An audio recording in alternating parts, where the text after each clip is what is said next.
Hello, hello, hello, love wrestling. Now, I know what you're thinking. You're like, what's this bozo doing here by himself? Drew is coming. He's having some sign-on issues. Our computers are treating us like crap this last month. So he will be here in about 5 minutes or so. He told me he just is signing on to his computer. So you are stuck with me for the first couple minutes of this show. I'm not going to get into anything super duper heavy. We're going to be talking Bad Blood. We're going to be talking Monday Night Raw from last night. We'll be talking some SmackDown stuff as well. It was a big, big week for WWE. They had a sold-out SmackDown on Friday night, followed by Bad Blood in Atlanta. And then they had the first 2-hour Raw in over a decade last night.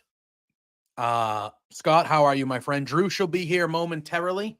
He was having some sign-on issues, so he'll be popping in. So I'm not going to dive into everything too heavy right away. But I do figure if you got any questions, you got anything in the chat, let them out. But I'm going to start with SmackDown because there's a few things. Obviously, we're mainly going to be talking about Bad Blood today. We're going to be talking about Bad Blood and Raw last night for the most part. But I thought the Go Home show had some decent stuff on it for SmackDown last week. So again, I want to get Drew's opinion because, we love Drew. I love Drew. I respect Drew's opinion. So I want his opinion on some of the stuff on SmackDown. But we're not going to be diving into Bad Blood or Raw until Drew is here in a few minutes. So, but on SmackDown, so it was a go home show. Nothing too crazy, guys. Who we kidding? The stuff I really want to talk about was the AJ Styles stuff.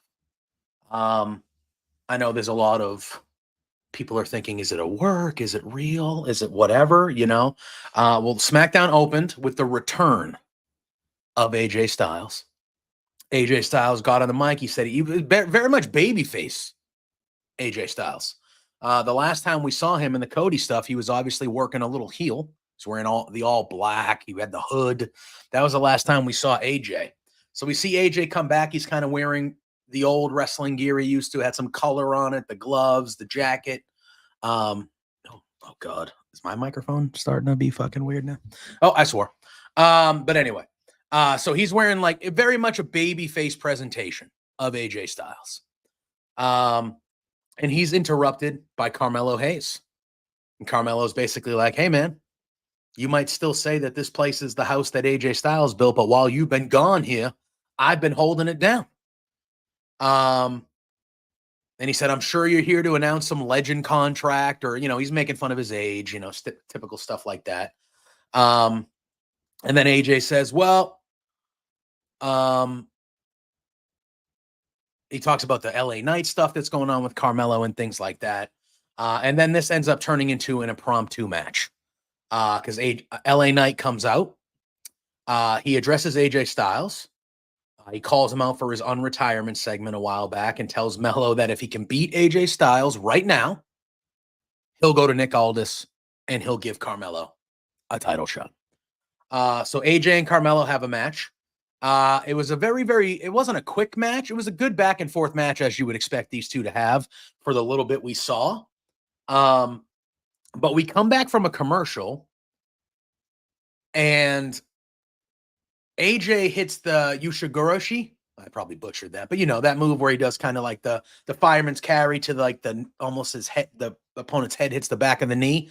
He does that, and when he does that, his leg kind of crumples and his brace falls off. He's in a lot of pain. He's in the corner. Charles Robinson comes over to check him. AJ's like pissed. He's slamming the mat. He's doing all this type of stuff.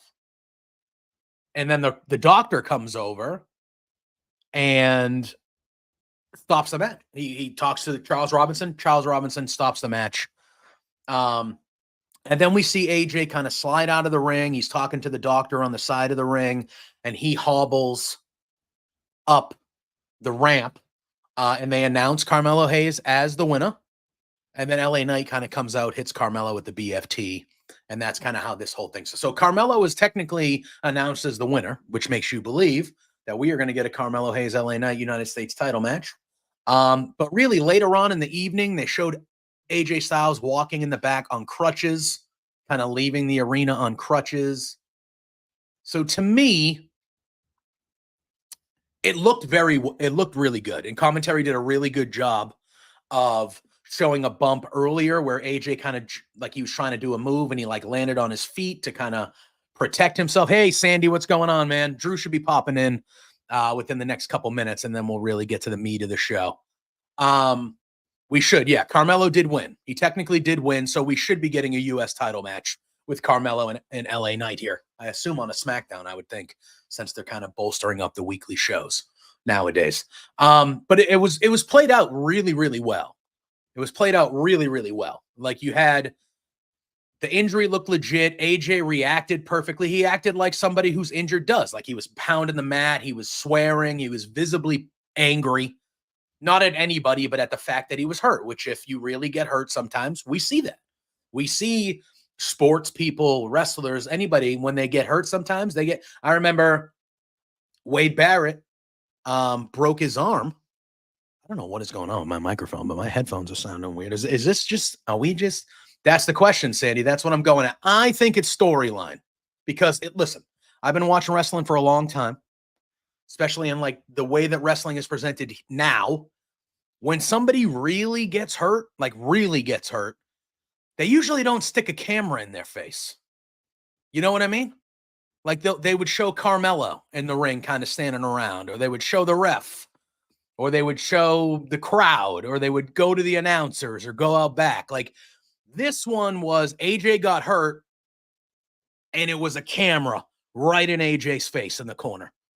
Now, again, played off really, really well. Like it was really, really good. And I thought they did it well where you didn't know. Yeah, or the ref, that's a good one too, Sandy. The ref would do the X. We didn't see any of that. We saw a guy potentially, yeah. Okay, so part was real and part was a spot. All right, that's fair. That's fair. To me, it felt like the replay that they showed on when Corey was like, hey, this is the move that we think AJ might have hurt himself on. That to me felt like that could have been real. But then once or so, maybe he did hurt himself. And then AJ, being the veteran he is, was like, I'm hurt. Instead of just calling this match off, I don't know what they did, but it came off really well. And it came off to the point where until seeing what Ophelia just said that SRS said, I came out of that going, hey, I think that's a work, because they were literally just, usually when people are really injured, they don't have a camera on them. They just kind of go, okay, that happened. That sucks. We're going to move on. They don't really shove a camera in their face to get their initial reaction of them banging the mat and being angry that they're hurt. Usually that's not what happens, which is why my brain went to, I think this is just a really, because the way that I viewed it with the promo that Carmelo cut earlier and all that stuff, I think they're going to try to play an angle of like, here comes Lou. Is AJ too old? Like, I felt like that's where they're going to go. I feel like that's where they were going. So I didn't know. Lou, where are you, dude? Coming up? When we have Drew is here. Again, my microphone is being weird, dude. I don't know what is going on with my hair's Lou. Okay. Well, Drew is here. So luckily we're going to pop him on. Hi, you and Drew came in at the same time. It's amazing. Oh, it's like the timing. Like you guys, when you're talking to each other, get your butt out of my face. Unbelievable. Here's my partner in crime. I got Lou my and partner in Drew. crime. You know what? My partner, Lou and Drew. Lou and Lou Drew. and We should do a podcast together. You should. You should. He's already done. He's like pissed off. That's what he said. He see you later. You got Drew. I was coming in to keep you company, but Drew's here. I'm out. See you later. I'm gonna go take Wow. what he said. But I wish I was cat repellent in my own house. That'd be wonderful. Yeah. I really haven't talked much. I just started talking about SmackDown a little bit because I know we'll be talking Bad Blood and Raw and SmackDown, but like I'm talking about the AJ Styles stuff on SmackDown. Really unfortunate. It is. I mean, I didn't even see the report, but Ophelia just said that it's kind of a real injury / they turned it into a work injury kind of thing. Whereas I said before, I didn't read the report from Sean.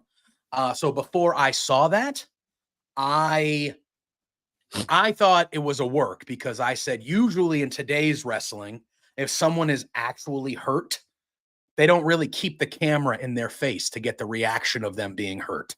So the fact that the camera was right in AJ's face in the corner and we saw him angry and slapping the mat and talking to the doctor, that's not stuff they usually show on television if someone is really hurt. So that's why my brain immediately went to, oh, this is probably a work, because I thought that they were going to start leaning into, hey, is AJ too old? Like I thought that was kind of the angle they were going to go in, because the promo from Carmelo before the match was all about how AJ was back to announce his Legends deal, and he was very much making fun of his age and how he's an old timer and stuff like that. And then we see him get injured in his first match back and all this stuff. I thought they were going to maybe go with the angle of does AJ still have it type of angle. It seemed like that was what they were doing. Yeah. Is it a bad injury? Did they say it's a bad injury? I don't know if they really know the significance of it yet. Mm-hmm. It's just that what Sean said, basically, that it was supposed to be a worked injury. But he actually got injured. So, but I don't think that there's like I don't remember reading that there was like that they already know like specifically what it is. Yeah. I might have been like, I don't know if it was knee or ankle. It looked like from what I remember from seeing it specifically, it did look like maybe the knee bent wrongly. So it could be a knee injury. Sandy, hi, by the way, thank you for saying hello. Yeah, he said he really got injured his ankle. Yeah. And then we have Deshaun. How we doing, pal? We're doing good. Hope you're doing good. He said, I know I'm going to be off topic. He goes, do you think Jey Uso will join The Rock? We're going to talk about that, my friend. That's not exactly off topic. So. Yeah, not exactly off topic. We are going to talk about that. We're going to be talking about both those fellas. And he goes, and Roman Reigns' bloodline changed to a baby. Oh yeah. That's what we're getting. Okay. We're going. Deshaun also says that he thinks AJ should have went to Raw. I wouldn't have been against that. I wouldn't have been against that either. Yeah. Okay, so I'm going to give you 17 hours ago the latest that Sean has on AJ Styles. On Select, he said, I don't usually put opinion-based stuff in here, but I want to clarify I was initially told it was a work and was planned. Okay. Reports elsewhere indicated the injury was legit.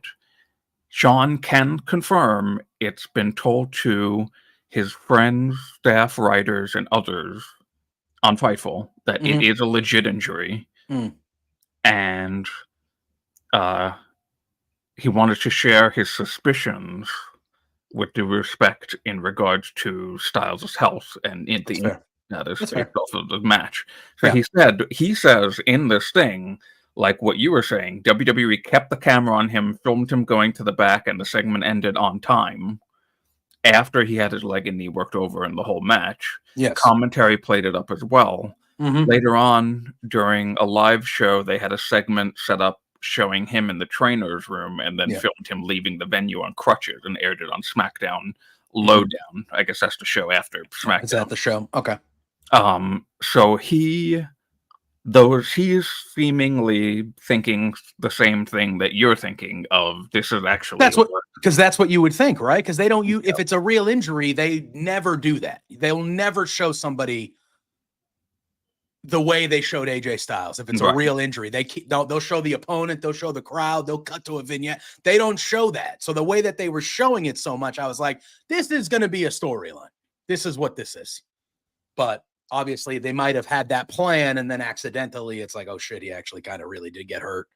Hopefully it's nothing serious. I mean, hopefully it's nothing serious. They could have went through with the work part of it to sell that angle when he comes back from the actual injury that he got. Maybe. Yeah.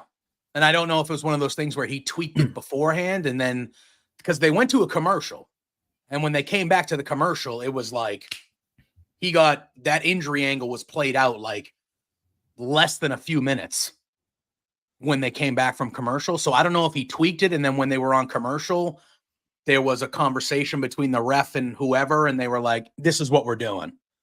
Because it felt like they came back from commercial, they did that angle, and then Corey in commentary was very much like, oh, we think he got injured on this, and they showed kind of the springboard thing where he landed and kind of stumbled, and and it was like, oh, I think that's where he got hurt.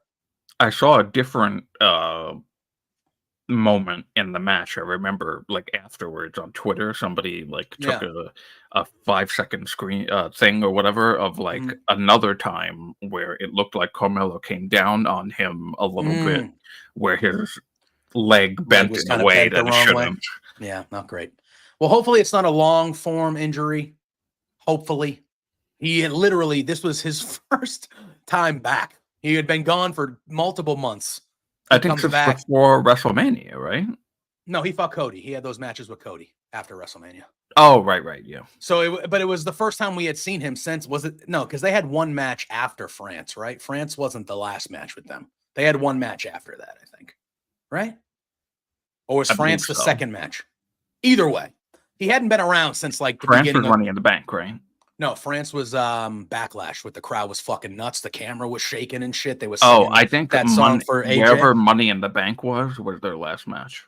No, because Cody was in the 6-man at Money in the Bank with Solo pinned him to set up the SummerSlam match. They had 2 matches. I don't know. Whatever they had 2 matches. It was around May, June. He hadn't been there all summer. And so he just came back. And he unfortunately gets in. That's just unfortunate. Hopefully it's not long-term, because I know he's up there in age, but AJ Styles probably still in ring, like one of the best in the world. The show was better with him on it. And it felt like they were bringing him back as like, he wasn't the wearing all black and black hooded AJ Styles that we saw the last time we saw him. They brought him back as there was a babyface AJ Styles. That's what it felt like. He was talking about the house that AJ Styles built. Right. He was wearing the colorful clothes. He had he wasn't, it was very much hey, this is the old babyface AJ Styles we got here, which I feel like SmackDown could use a good babyface, because they have good ones, but they're all tied up with the bloodline bullshit. They don't have any really. LA Knight is really the only other good babyface they have that's not tied up with bloodline over on SmackDown. And I felt like AJ being a babyface immediately is another top of the card premier babyface on SmackDown, but now he might be out for a little bit, unfortunately. You can't cut that luscious hair, Deshaun. Come on, bro. Oh, no. That hair's luscious, bro. It's got good lettuce, man. Can't do that. I respect your opinion, but I don't know, man. I'm jealous of that hair. I have nice hair under here. I always wear a hat. You guys don't know. Drew's seen me without a hat occasionally. Yeah. I got a nice head of hair under here. I just don't usually do it. You should show it off more. That hair, I know, I've been told that by multiple people, because sometimes I'll get a haircut and I'll like have it done, and everyone's like, why don't you just what? And I'm like, no, I'm too lazy. I don't want to. But I understand that. I used to do a lot of shows with hats on as well, and I understand, like, who knows, protecting like the whatever you've got going on and not have that headphone, because that does get annoying. So I understand. Sorry. My headphones are being friggin' weird right now, dude. They're just being very. Can you hear me fine? You can hear me fine, right? Mm-hmm. Yeah. They're just like, instead of hearing myself in both ears, it's like kind of going. So like right now, I only hear myself in this ear, and this is nothing. But then in 10 seconds, it'll either sound normal or go the other. And I'm just like, what is happening? Anyway, I don't have my headphones plugged into my microphone anymore because it significantly lowers the volume on my computer. That's fair. And that's fair.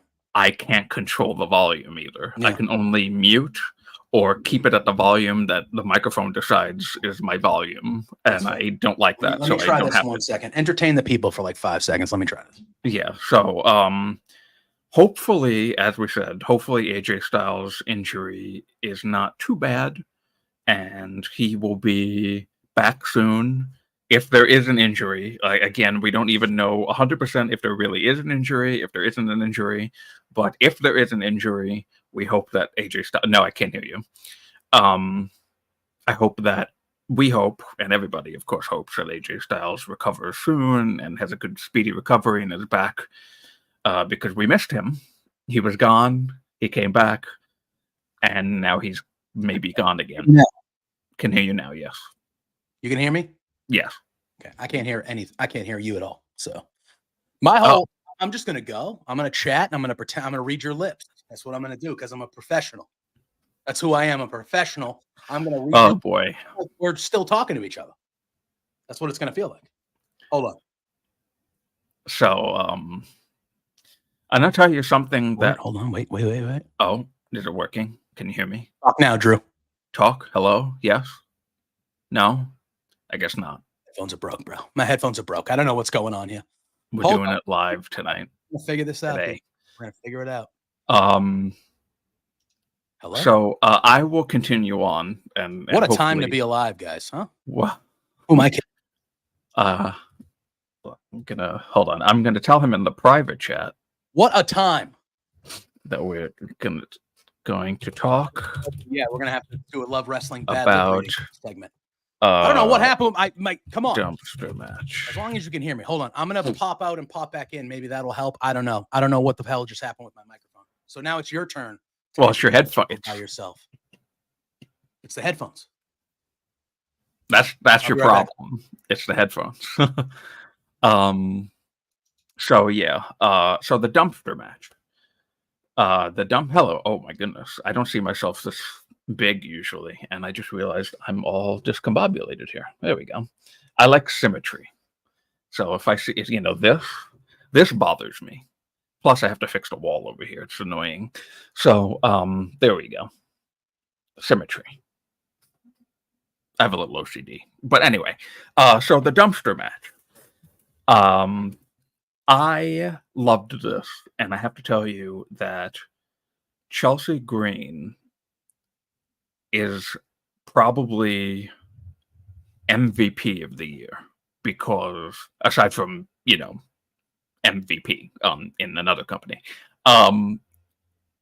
she takes the comedy and seriousness. Sandy, she really is the best heel because what she is able to do is she can take. Oh, you back? Yeah, my headphones are still. I can hear you on one side. I don't know what the hell's going on with my headphones, but we're here. It's fine. Okay, well, you can hear me at least. So, you're talking about Chelsea Green? Yeah, legend. She is a legend. Yeah. She is able to take anything thrown at her and make it work. I agree. Anything. A dumpster match. She made a dumpster match work. It was incredible. The dumpster match was. I loved the dumpster match. I thought it was really fun. I thought it was great. I love the Piper Niven, how she came out dressed up like that. Yeah. Fantastic. I love seeing Mi Chin. I love seeing her on TV almost every week now because she's fantastic as well in the ring. Yeah. Chelsea Green is just an MVP. She's an MVP every time. Every time. Yeah. And even though, she should win sometimes, she doesn't usually, but in this case, I don't think she needs to. Mia Yim was the right winner, and it made it even funnier because at Bad Blood, nobody wanted to be around her because she still stunk so badly. Yeah, that was hilarious. That was hilarious. All right, so we had that. What else happened?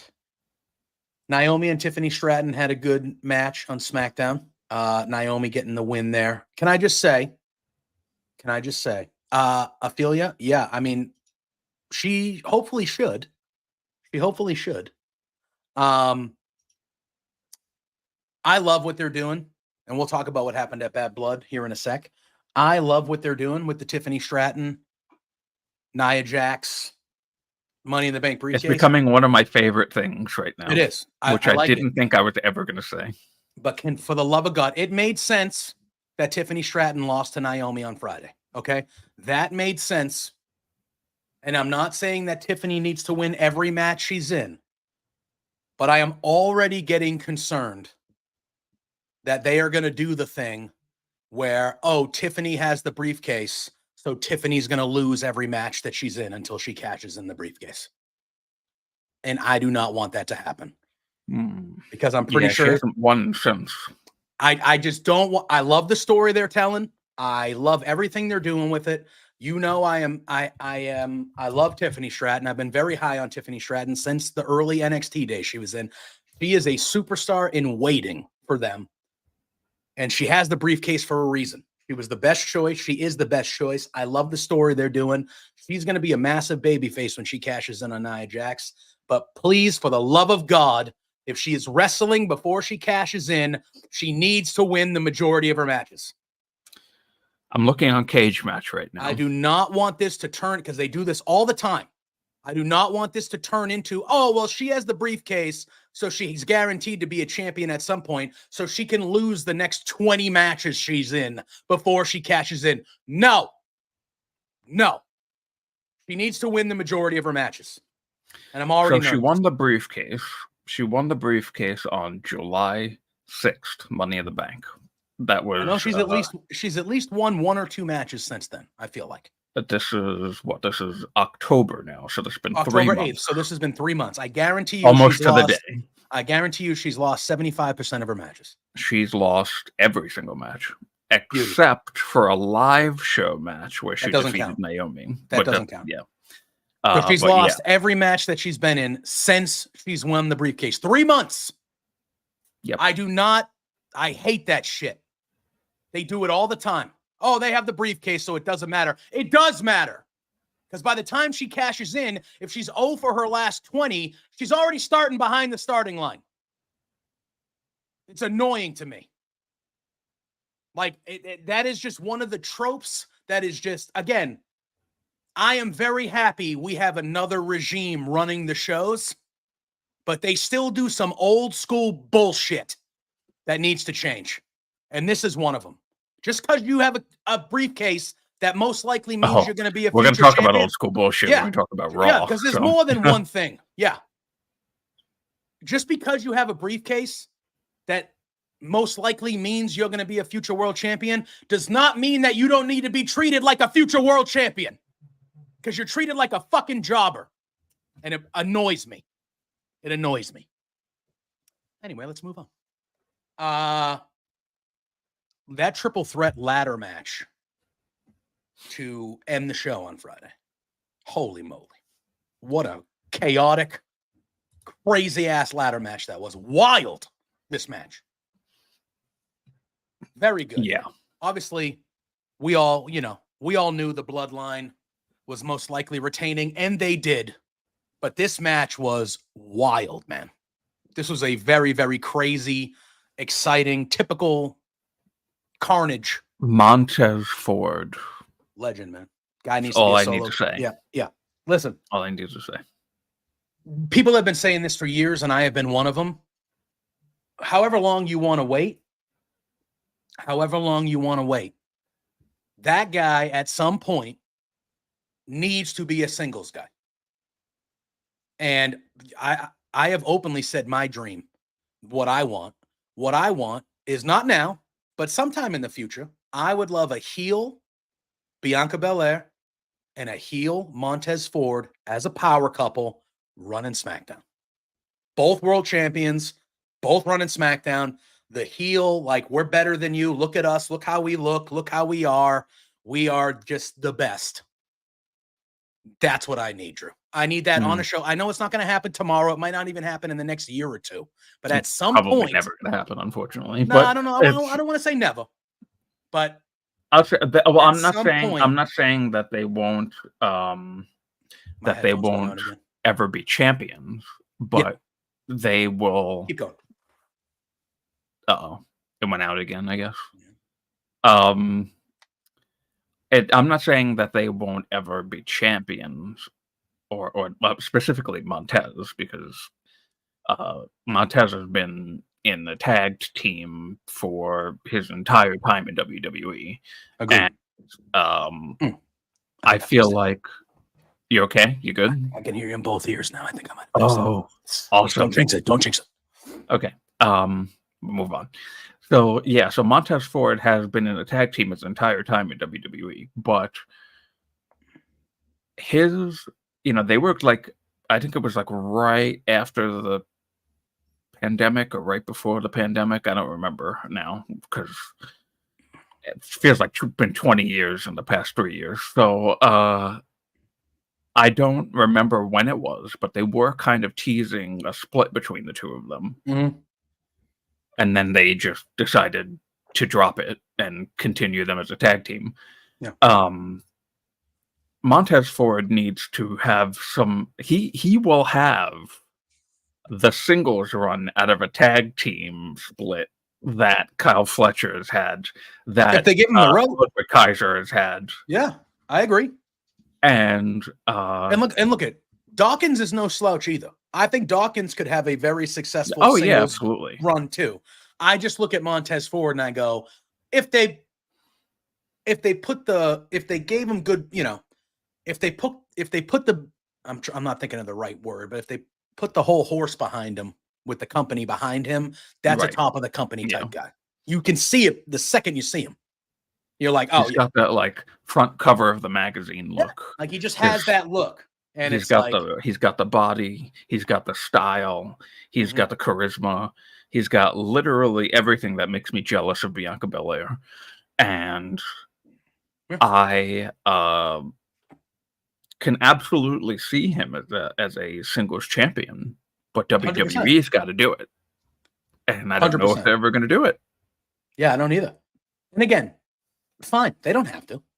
But I think it would be better off if they did. That was really all the stuff on SmackDown I wanted to hit on. Really the AJ stuff, and that I wanted to give. I'm glad you did while I was kind of fixing my issue here, but I wanted to give praise to Chelsea Green because just been an MVP. Just been an MVP since she's been back. And then we transitioned to Saturday night at a special time of 6:00. This show ended before. It ended at 9:30. It was wonderful. At 6:00, we had Bad Blood from Atlanta, Georgia. And Drew, this was a good show to me. I liked the show, but to me, this was very much a one-match show, in my opinion. There was one excellent match, and the rest were solid to good. But this was really a one match show to me. I thought Sandy 100%, and that started the show. So we're going to start with that. An absolute masterclass, an absolute instant classic to me. Easily the best Hell in a Cell match we've seen, and I fully agree. I was very vocal that I thought CM Punk and Drew McIntyre should have main evented the show. Obviously, with what happened at the end of the show, even though I wasn't as excited as some people were. Who was the some people are you talking about? The majority of the Rock comes back and everyone just has their tongues out and it's like, oh my God, the Rock. It's like he's come back 9 times. It's not anything. Okay. Besmirching the final boss. I love him. I look at business is better when he's here, but what happened on set, he didn't do shit. He walked out and went like this. Did some fucking finger thing that nobody knows what the hell it meant and left. Whoop-de-do. So I was just kind of all right, yeah, cool. All right, great. Now what? What the hell's The Rock I gonna love do? You. I love you, Final Boss. Look, I share a birthday with the guy. We're birthday buds. All right. I love The Rock. That didn't excite me as much as it excited other people. I don't know what to tell you. But we'll get there. One thing I do want to mention, though, is throughout this show, I loved them showing the legends. I love them, like the legends partying up in the friggin' that I like, yeah. With Jey Uso, they're partying up in the box. The Jacqueline was there. Hell yeah, man. Jackie rules. Jacqueline was there. DDP, Scott Steiner. They had all these. They would be down at ringside, but then they were partying. The 5-minute promo on social media, though, was good. I very much enjoyed that. And I love The Rock, and I love the Final Boss heel Rock character. I didn't know that they had that emoji. What is it? It's The Rock's. It's like giving the shady eye. Yeah, kind of. We're gonna talk about that too, Sandy. All right, let's start the show off. This Hell in a Cell match with CM Punk and Drew McIntyre. Talk about that. My God, this was a bleeder. Brother. And somebody bled. Somebody legitimately bled in this match. So and the CM Punk. So this. What was the main thing that I loved about this match, Drew? They stayed inside the cage the whole time. It was violent. It was bloody. It was gruesome. It was a brawl, but they stayed inside that cell the whole time. Yeah. They never had to leave. They didn't have to do the top of the cage gimmick. They didn't have to do and again, those parts of Hell in a Cell matches, I love too. But they didn't have to do that. This was just an old school, we're going to beat the fuck out of each other inside this cell until one of us literally cannot stand anymore. And I will be honest, though, even though that was a very perfectly old school, well done Hell in a Cell match. Yep. This was a feud, I think, that deserved to be on top of the cage, fighting it out. I felt, honestly, that I was waiting for that to happen. I thought maybe somebody was going to go through it, because that's how violent this feud has been. Or somebody's going to go over the top to the floor to, smash the table or whatever. I really felt like this was the type of feud to do a spot like that. I feel like that's overplayed a lot. It's we have to do some big moment where we've got to jump off of something really high. But I feel like them not doing that, though, fit, because that's not a Punk thing. CM Punk ain't doing that. You know what I'm saying? CM Punk ain't that type of guy. No, I wouldn't have thought that it would be Not Punk. Not anymore. And it's just one of those things where, CM Punk is the first one that gets busted open. He goes face first into the fence, and the camera angle was right there. So you saw his face just go right in it, and he's bleeding. His blood was pretty good. It was dripping. Pretty good. So then Drew McIntyre. Well, because this was an accident. So Punk grabs a toolbox. Was it an accident, though? Well, Punk grabs a toolbox, and Drew kind of reaches over, and Punk kind of gives them the blind, hits him with the toolbox, and he hit Drew right in the center of his head. He needed 16 staples after this match to close the wound. That is gross. 16 staples. The blood was literally like a waterfall coming down his face. He was bleed. It was a lot of blood, to the point where at one point later on in the match, the ref went over there with a towel, and Drew was like, get that fucking towel. He did it. He wiped it off eventually. But at first he was like, you get that fucking thing out of here. We're not messing around. But man. And then they had wrenches. They had all these different things. And in a former Hell in a Cell match, if you use something out of a toolbox, that would be a disqualification. But thankfully, that referee wasn't involved in this. Oh, you're talking the Bray Wyatt? That one. Is that what you're talking about? Yes, that one. We forget that. Not because of Bray Wyatt. We love you, Bray. But we try to pretend that one didn't happen. We try to pretend that one didn't happen. That was as low as it gets, Drew. My birthday buddy, Bray Wyatt. Yeah. So, that was, I think looking back on it in Hell in a Cells, I think the two lowest points in WWE television the last 10 years was that Hell in a Cell between Seth Rollins and Bray Wyatt, and unfortunately when Goldberg beat Bray Wyatt for the World Title. I think those were the two lowest points in WWE booking the 2 lowest points ever. I'm gonna have to throw in the third now, which is the most obvious one that I thought you were gonna go for. Kofi and Brock. Oh yeah, but that is more on the way that match went down than the result, if that makes sense. Like, if you thought Kofi Kingston was beating Brock Lesnar that night on SmackDown, you're a fucking idiot. All right, like, sorry, I'm trying to be nice, but you're an idiot if you thought Brock Lesnar was not beating Kofi Kingston. It's the disrespectful way that they did it, right, which is the problem. You know what I mean? Whereas Seth Rollins beating The Fiend in that Hell in a Cell match was a dumb booking decision, and Goldberg beating The Fiend. Technically, he didn't beat him. Well, he didn't. Nobody but won. Yeah, but you know what I mean. The way that went down, and technically Goldberg beating The Fiend for the world title might be the worst booking decision in the history of time. And but anyway, I digress. At one point, Drew suplexes Punk off the ring through a table, which was a gnarly bump there, and Drew got his back messed up on that table there too. He had a gnarly little thing on his back. Not the only time his back got messed up. Ooh, because he tried to do a Claymore. Well, yeah, that was at the end. That bump, it made me feel. So they did the callback. Sandy mentioned it. Drew McIntyre goes and grabs a bag, and everybody's like, "Oh God, thumbtacks or whatever." I was hoping it was real glass. That's what I was hoping it was. But that would have been great. Unbelievable. But he grabs a bag. Punk is kind of, looking up at him, and he pours the bag over Punk's head, and it's all beads. Call back to the bracelet. Fine. Beads. Fine. As long as that's the only callback, which it was, fine. Yeah, fine. And then that happens, and then it turns out to Punk grabbing a handful of the bracelet, of the beads, stuffing them in Drew's mouth like Drew did to him.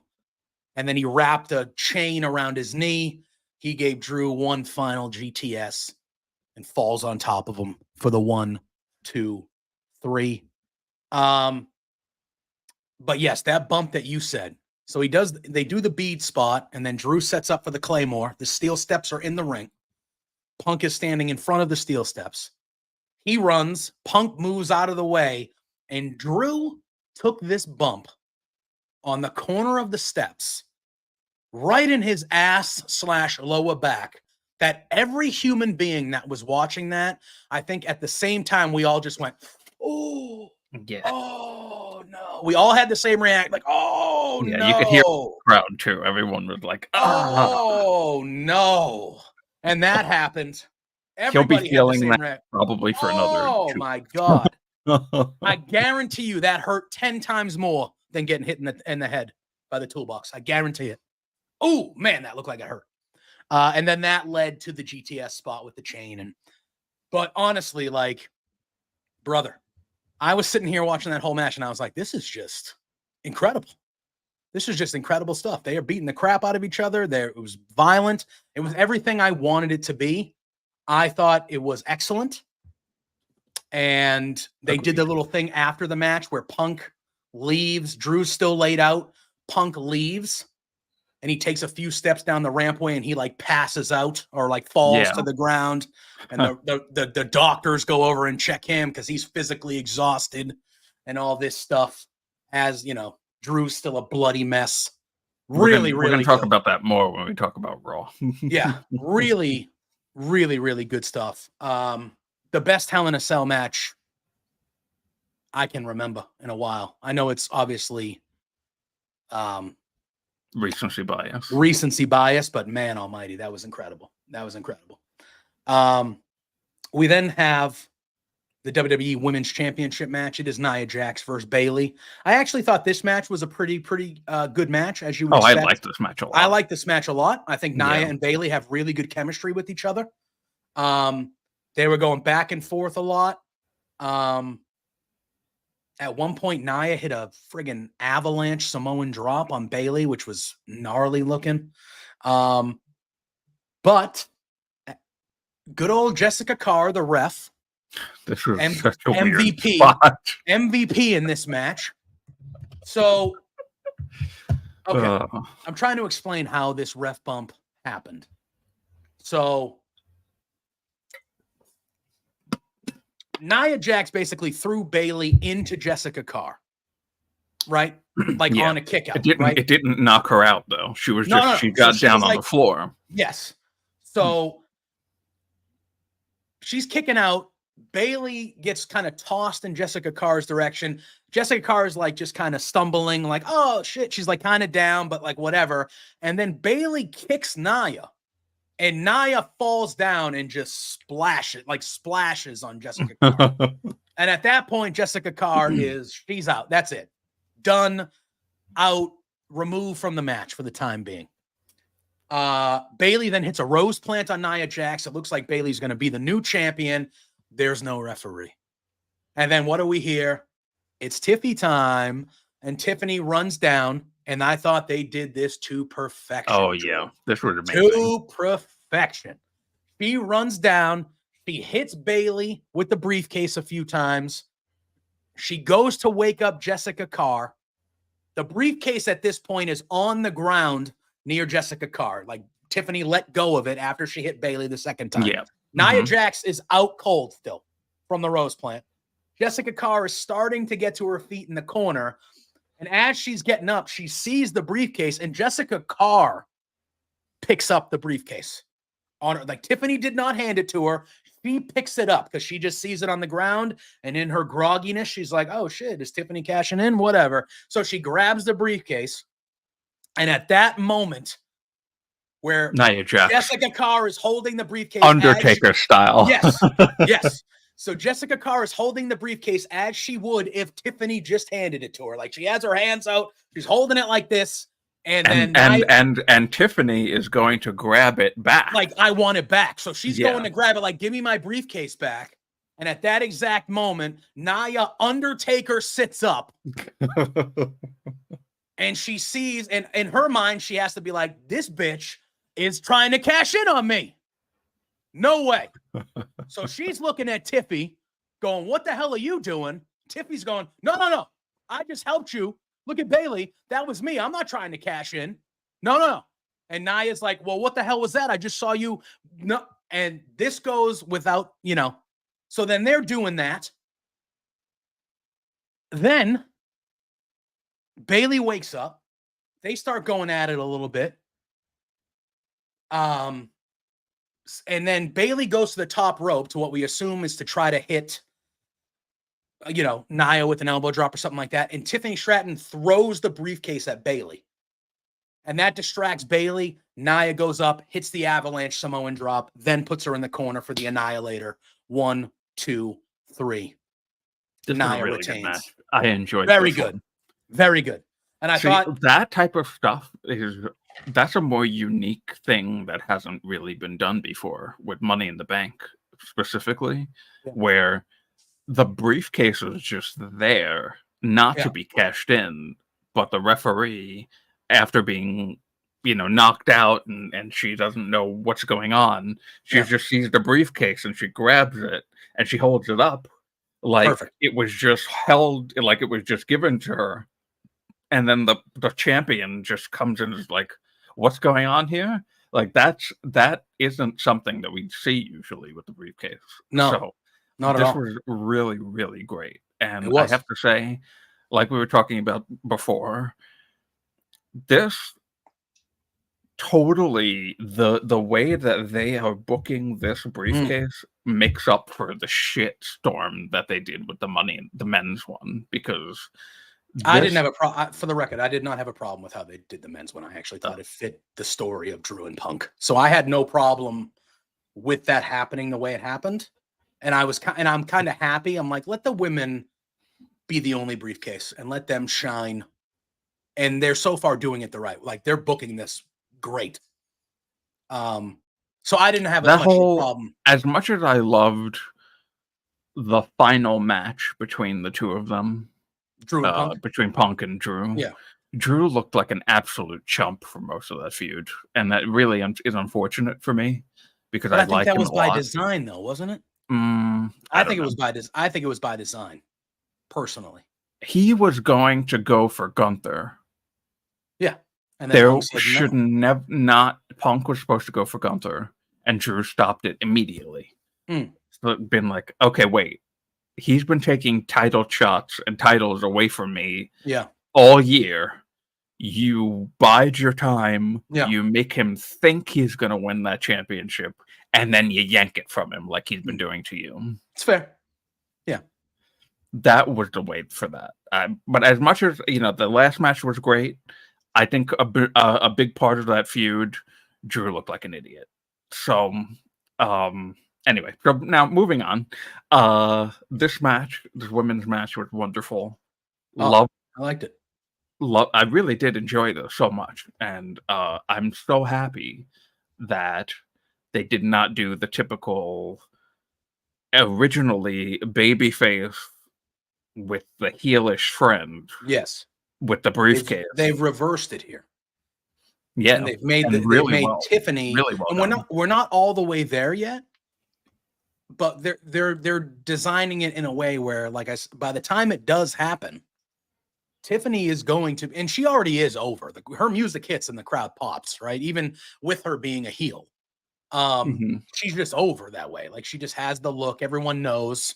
I feel like Tiffany is one of those that when you see her, everybody knows, like, oh yeah, this is like a future. This is the deal. She had a dark match with Mia Yim, the SmackDown before WrestleMania that I was at. And this was before the show. Yeah. And she got a loud pop. Of course. She gets that reaction everywhere. And I wasn't really into her at that time. Yeah. But that made me go, oh, wow. Okay, that was memorable for me. So I'm still mentioning it 5-6 months later. Yeah. So I was like, wow, this is a dark match. And not even the building is not even full yet. And it's loud for her. Yeah. Yeah. And they're doing it in a way that is really, really well done, to the point where I think they know that they have a future superstar, like major superstar in Tiffany Stratton. Now I want to address Sandy's thing there. So this is an interesting thing that came up that I did not think about. But this morning, Sean tweeted, I saw this tweet. A Humper chat that came through for Fightful about her cashing in at the Crown Jewel women's title. That's one of the next things that happens. So we'll talk about Triple H is ridiculous. That was so stupid. But I feel like probably that would be a very unique way of doing it, because that would then make the match a title match. It's not a title match for the titles. It's a title match for that god awful, hideous fucking looking belt. But it's would then make I haven't seen the women's title version yet. Well, it's gonna be the same fucking thing in white.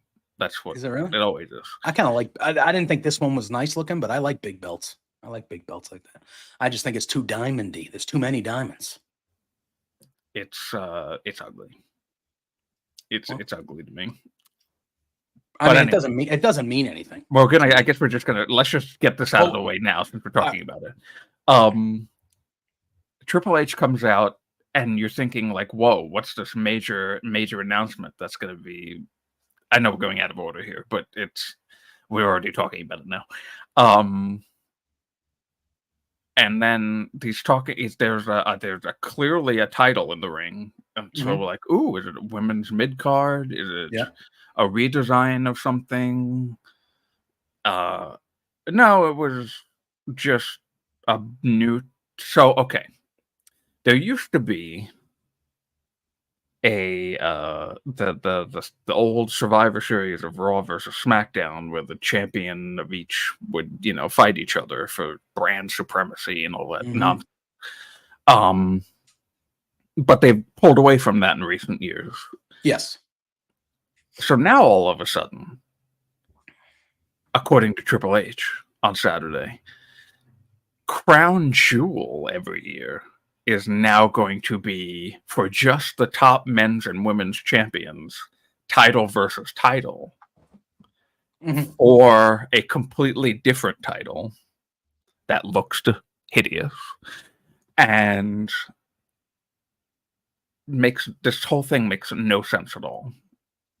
Like, you're now having to book around a weird snafu of now the top champion of SmackDown and the top champion of Raw for men and women have to go and face each other one time a year for one other title that's not the title that they're holding. So my main question would be, so right now, as constituted, it looks like it's going to be Cody versus Gunther and Liv Morgan versus Nia. Whoops. That Liv Morgan-Nia match. Two heels going against each other who I just don't think are going to have a good match with each other. I like Nia Jax. Nia Jax has been infinitely better since she's come back. I think she's been an MVP, really, since she's been back. One of them. But, like, she can have a really, really good match when she has someone like Bayley. I don't think Liv is incredibly great in the ring either. I worry about the quality of that match with Liv and Nia as constituted. But how we were getting here is, yes, that Humper chat, somebody said, if Tiffany cashes in or decides to try to cash in that Liv and Nia match in Saudi, would she win? Like, would she win all three belts? Would she have to say, hey, I'm cashing in for, because technically the Raw and the SmackDown belts aren't going to be on the line in that match. They're not, right. They're on the line. So does Liv, if Tiffany decides to cash in on that, does she have to come down and say, I'm cashing in for the world heavyweight? Like, does she have to announce it? I don't think she's gonna cash in because it would be too convoluted like that to decide which belt. You know what I mean? It should be for both belts.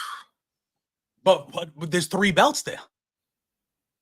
Well, so my thing would be, she comes down to cash in. It now makes it a title match for everybody, though, or just her.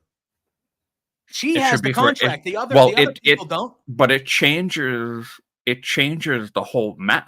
It doesn't just change the match for one. So then person. it would be a triple threat match, and whoever she pins, she would take their title.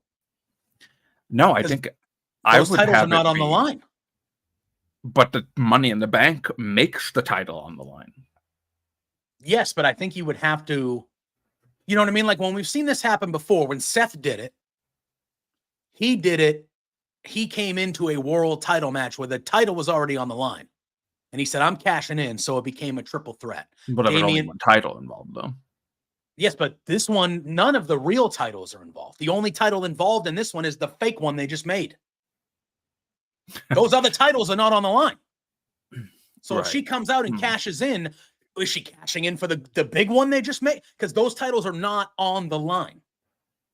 Now, again, you can cash in at any time. We've seen people cash in after a friggin' interview. You can cash in at any time and turn it into a title match. But when there are no titles on the line in the match, she's going to have to, if they go that route, she's going to have to particularly say which belt because otherwise, what is she cashing in for? Because technically you can cash in on any title of your choosing because it's the women's Money in the Bank. So technically, I guess, yeah. If Tiffany it would be more interesting. It would be more interesting if it was a title match. I agree. Then somebody could hold all three titles. Yes, that would agree. That would be really interesting. Yeah, but I don't know. I guess it would just be she would cash in, and whoever she pins, she would win that championship. That would be the way that I would think it would go. However, I don't think she's going to cash in the crown. No, I don't think so either. But I thought it was a very unique idea. Oh, it was. No, it was a good, because even Sean was like, oh, that is unique. Like, what do we think? Do we think she could win? And I saw that tweet and I was like, oh, that would be creative. I was like, but there's no real belt on the line. Like, there's not these belts that Triple H showed on set. They don't matter. Gives a shit. My next question would be, okay, So we have Cody and Gunther. I'm glad it got heavily booed. But we got Cody and Gunther on the men's side, right? So if Gunther wins that match and he wins that belt, next year, if Gunther is not the world champion, like he won that belt, does he just... Oh, see, now they also didn't specify, does that belt get defended? Is it just that person holds that championship for a year? That's my question about it, because it's like, oh, they're fighting to be the best of the best. Who's the best champion? Fine. Okay, we've seen that done before. They're getting this new belt that is just specifically for the Crown Jewel shows. Okay, so let's just hypothetically say Gunther beats Cody at Crown Jewel because KO does something or whatever, which we'll get to that. But let's just say that happens, right? Okay. Next year, when we get to Crown Jewel at the end of October, next year, if Gunther is not a world champion and he's not in that match, does that belt just kind of, you know what I mean? I don't know. There's so many, I got questions. Anyway, the one thing we did skip before the Triple H announcement was Damian Priest versus Finn Balor. I predicted this one wrong. I thought Finn Balor was going to win this match. Yep. I thought Finn Balor, still looking back at it, even though I love Damian Priest, I think Finn Balor should have won this match. I don't. Well, because, you know, it would, that we're just talking about this stupid Crown Jewel bullshit.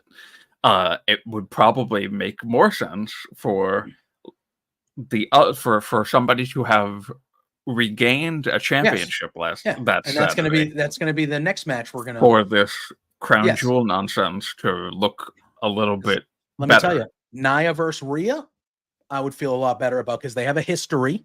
Because Nia was very much involved in the build to the Becky match at Mania with Rhea and made Rhea's life a living hell. I'm sorry, dude. Like, listen, it is the wrestling. match was good, but I'm starting to get a little tired of the typical Judgment Day getting involved all the time thing. And you know, Sandy saying that Balor did 3 finishes, plus he had all his friends out there helping him, and Damian Priest was alone. And Damian Priest just basically just said, "Yeah, I'm gonna beat all 4 of you guys up, or all 3 of you guys up, basically." And he took care of Carlito, JD, and he survived 3 Finn Balor finishers, and he won. And I'm not going to say it was relatively easy, but it wasn't, you know, again, I like it. It was a bit Super Cena-ish. And also it felt that way to me. It felt that way, that it was like, okay, what is this guy, indestructible here?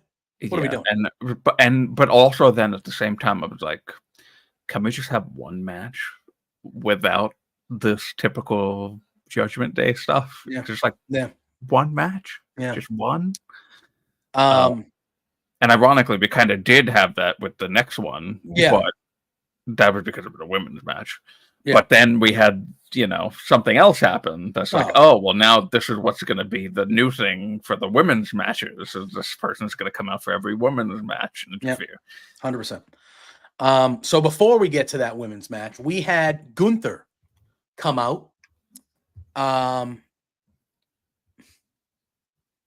He talks about so Triple H is out there debuting the belt, and Gunther comes out and he looks and he says, I'm gonna win that. You know, he's basically saying, I'm gonna win this after I beat Sami Zayn tomorrow night on Raw.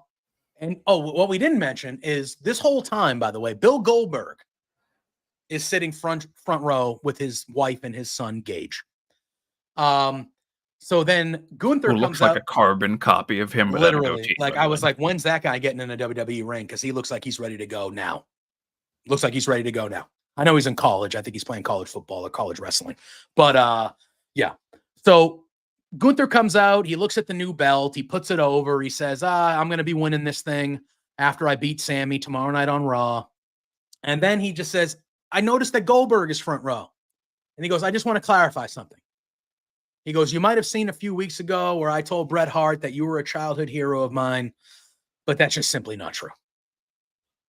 And he goes, how can the greatest wrestler in the world today be impressed by a one-trick pony like you? Oh, tremendous. He goes, but Bill, I'm just busting your balls. I go, but your son's there? He goes, Gage? I like how Gunther goes, he had to ask Triple H. He goes, what's his kid's name? He goes, what's his son? I don't know if you could hear that or see it, but he literally goes to Triple H. He goes, what's his kid's name? And Triple H goes, Gage. And he goes, Gage, I got, he goes, I have some serious advice for you. And I go, well, I hope that Bill was a much better father than he was a wrestler. And then that pisses Goldberg off. And he's kind of sitting there like after he said that, I actually like this from Goldberg. He's kind of sitting there like, and then all of a sudden he just like, yeah, this guy. And he stands up. He's like, all right, I'm going in there. The crowd is chanting Goldberg. Listen, everybody. Yeah, it is. You don't know what you're asking for. Okay. Well, listen, I'm going to be honest with you. I am not a Goldberg guy. I get it. But if you were going to tell me that Goldberg was having one last match and it was against Gunther, I'd buy in on it. So maybe because Gunther would beat him. This ain't Vince running the show. Like Triple H would say, "Hey, Bill, you're losing." Now Bill might not agree with it, and then you don't have the match because Bill, in his mind, would be like, "I should beat him because Bill's senile." But like at the end of the day, Triple H would be like, "Yeah, you're not beating this. You're not beating him." So Bill jumps the barricade. And Gunther says, he goes, I got a couple minutes. I got 3 minutes. Let's go. Security starts to separate them. And in the midst of all this, Sami Zayn runs in and blindsides Gunther. And they start brawling up the ramp. They get broken up. And that's how that goes. And then Goldberg kind of poses in the ring. His music hits. The crowd chanting Goldberg. Fine segment. That type of thing to me is like, okay, you want to use Goldberg in that type of spot? In a legend spot like that, he has a little good moment, but it really was building up the Sammy Gunther match for Raw. Fine. I'm good with that. We'd have to talk about the other stuff if you're bringing him back for a match or not. That's a different scenario. But now we fast forward. Liv Morgan, Rhea Ripley, WWE Women's World Championship. Dominic Mysterio suspended in a shark cage. I didn't even put 2 and 2 together, Drew, that they weren't going to be able to do the shark cage over the ring because of the Hell in a Cell. I did not even put that in my mind together until it was happening. And I was like, oh, they're going to have him over the ramp. Which in my brain, I was like, that's probably safer because I know they have it rigged up pretty well. But like, what if, God forbid, that cage fell when they're wrestling? And that would not go well. That would not go well. I know they've done it before. They've never run into anything like that, but God forbid. But anyway, this match was pretty good. It was a whole lot of Rhea Ripley beating the crap out of Liv Morgan for the majority of it. At one point, though, Dom somehow gets the door open. The door was never locked. It was never really locked. There wasn't even a lock on the damn cage. No, there wasn't. But whatever. But at some point, the door opens. Dom is up there. He's he's very much playing I'm scared of heights. He's kind of cowering in the corner, not having a great time. The door opens. Rhea is still dominating Liv at this moment. She's hitting she's hitting a frog splash. She's doing the prison lock. Liv is trying to crawl away and do all this stuff. Then Rhea takes Liv out in the floor right in front of Dom. She hits a riptide on the floor right in front of Dom. Dominic then tries to be brave, and he looks like he's trying to get out of the cage. And this scared the crap out of me, dude. Yeah. That was this scared the crap. Yeah, this scared the crap out of me. He slips out of the cage and he ends up hanging upside down because his foot is tied to the cage. Which, again, if something went wrong there, god dang. But luckily, that was frightening. Yeah, it was scary. Everything went fine. Rhea has this match won, Drew. This match is over. All she has to do is pin Liv 1-2. This shit is over. But Rhea got greedy. She wanted to punish Dom some more. So she leaves Liv Morgan in the ring. She grabs a kendo stick. And she goes and she basically, like a human piñata, just starts whipping Dom, who's helpless. He's hanging from the cage. He can't do anything about it. Unfortunately, I feel like the referee messed up here. Because I think what was supposed to happen is we saw Raquel Rodriguez return, which I know Sandy said he predicted it. Our friend me and Pluggo were on our buddy Jose on the Airs preview for Bad Blood, and our pal Kimmy, who's been on this on our Love Wrestling airwave, she predicted as well that Raquel would come back. Now, why? And help Liv. She probably had some info. I would guess she probably had some info. She's on the ins. Well, but I just mean like what is like Sandy? I'm assuming doesn't have info, and he predicted that Raquel would return and help Liv. Why? What is the why? Well, Raquel and Rhea have a history. They used to be tag team partners. They fought in NXT for a while. I mean, there's history there. I didn't even remember that. Yeah, there's history there. And I actually, because why isn't she helping Rhea then?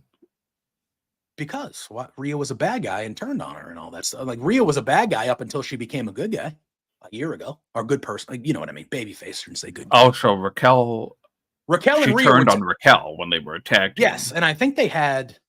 Did they have a last women's standing match in NXT, which was kind of? I think Raquel beat Rhea in a last women's standing match in Rhea's last NXT match or something like that. But they were tag team partners. That was back when Raquel was Reina Gonzalez, not Raquel Rodriguez. She was Reina Gonzalez. And it was Rhea Ripley. They were tag partners. And then Rhea turned. And I believe, when they were going to make Raquel the NXT Women's Champion, when she had that run down there, kind of the last black and gold before it went to 2.0, kind of that era. Rhea's last match on NXT was a last women's standing match against Raquel. And Raquel beat her. And that was kind of sending Rhea up to the main roster, and Raquel became the new face of the women's division in NXT. So they have a history together. Big Mommy Cool. Yes, that's what they called her. Big Mommy Cool. Who they called Rhea? Big Mommy Cool? That was, Big Mommy Cool. Big Daddy Cool. Big Mommy Cool. Sandy might have just made that up right now, which that's a good one. I like it. But so they could do that. I do get a Shawn Michaels Diesel vibe out of Liv Morgan and Raquel if they do it that way. What I do like, though, even though I think the ref messed up, I don't think this was supposed to end in a DQ. I think that Liv was supposed to beat Rhea. It's just the ref was out there when Raquel, there was no way they could say the ref didn't see Raquel attack Rhea. Right, yeah. But I don't know if that was the original. It looked like it was very jumbled, like that maybe wasn't supposed to be the finish. Yeah, Raquel they called Big Mommy Cool. That's what I thought. So to me, it was one of those things. Oh, and now they called Rhea in the Judgment Day Mommy. So, okay. The new mommy. Yeah. This is the new mommy of the Judgment Day. So it ends up that Rhea Ripley ends up. Yes, I did think that was very cool. I did think the low rider entrance for Liv and and then it disappeared. Cool. Yeah, as soon as they're selling that. You can buy that car in the stores. They're selling that as a toy. Yeah. Not gonna buy it, but okay. No, but for kids, they'll eat that shit up. So this ends with Rhea wins this match, but by disqualification. So wasn't a fan of this because I really don't care about Raquel at all. Well, yeah, but I do think, you didn't care about Raquel because the old man didn't do anything with Raquel. Now at least Raquel has a direction that I feel like the fact that Raquel Rodriguez is going to be she's the biggest person in the Judgment Day. The biggest from a size standpoint now. He is the big, Who's bigger than Carlito? Well, now when you say big, do you mean? I mean physical stature. Oh no, Carlito. It's gotta be. But you know what I mean. Like Raquel is going to be the muscle of the Judgment Day. That's how they're going to do this. For the women. No, for everybody. I think she's going to be the muscle of the Judgment Day. Okay, specifically, look, she's going to take care of Liv. Like that's why she's there. We'll see. I'm not. I don't have a positive thing to say about it right now, but because like I was saying before, my friend, you are too negative. I am not. You just. I'm happy about what happened at the end of the show. You're not the end of the show.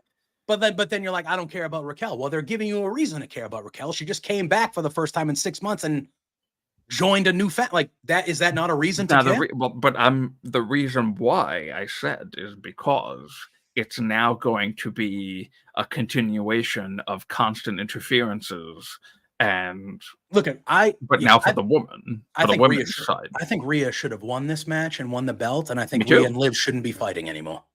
That's how I feel. At least for a little bit. According to Finn Balor, it's not over yet with Damian either. So, which I going into this, I was like, Finn and Damian should continue because this is their first match. And I said, Liv and Rhea should be done after this for a little bit, but it feels like it's just going to continue on both angles now. Still. Yeah. So look, I'm not going to sit here and say that I haven't enjoyed Judgment Day versus Terror Twins. I have very much enjoyed it. It's a hard angle. I like it. It's but just like a carbon. Each match is a carbon copy of the next. It's like, okay, here comes JD McDonough. Here comes Carlito. Here comes Dominic Mysterio. Mm-hmm. Here comes Liv. 100%. It's just, and it's like the same order every single time. I 100% agree with you on that. On that front. Aside from the fact that this whole show was like night of interferences, except for the first match. So every single match had an interference in it, except for Drew and Punk. Yep, that's true. See, there you go. James is saying, I think she's got 3 inches on the whole Judgment Day. On Raw, they stood outside the car. At least that's how it looked. Yeah, she's again, she might not be the, Carly, but like she's the biggest person. Like if they wanted to do something different with her, I mean, Rhea was basically the muscle of Rhea and Priest were the muscle of the Judgment Day. But like if they wanted to do something different with Raquel, obviously her joining the Judgment Day is something different. But if they really wanted to do a different thing, I really do think making her like the actual muscle of the Judgment Day could be something intriguing if they did it right. But regardless, after the match, Rodriguez does her 1-arm power bomb, and then she put Liv on top of her. This is why I think that it wasn't supposed to be a DQ, because Raquel, after everything goes on, Raquel throws Rhea back in the ring. She gives her 1-arm power bomb, and then she put Liv on top of Rhea to pin, but the match was already over because of the DQ. So that's why I was like, yeah, I don't think that was supposed to end in a DQ. I think she was just supposed to put her over there. I didn't catch that. And Liv was supposed to win. We then got, which we've been seeing the last couple of weeks on SmackDown, Drew, we got another Detroit Skyline vid that is hyping up the Motor City Machine Guns. I don't think now know is the Motor City Machine. Yeah, it is them, but they're not going to be called the Motor City Machine Guns. They're getting a new name, I think. But it is them. Thank you, Brazilian commentary for. Yeah. Oh, was that happened? They blow it? Did they blow it? I didn't see it. Yes, they did. Unbelievable. Those darn Brazilians. Unbelievable. And then we had beautiful men, but just terrible at keeping secrets. We had our main event, the American Nightmare, Cody Rhodes and Roman Reigns against Jacob Fatu and Solo Sikoa.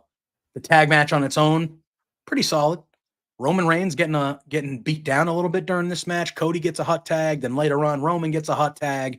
Jacob Fatu, it continues to just be a specimen. Solo Sikoa is a tag team guy. He is good in tag team matches. This was good. This match itself was pretty good. Back and forth. It was a typical tag match.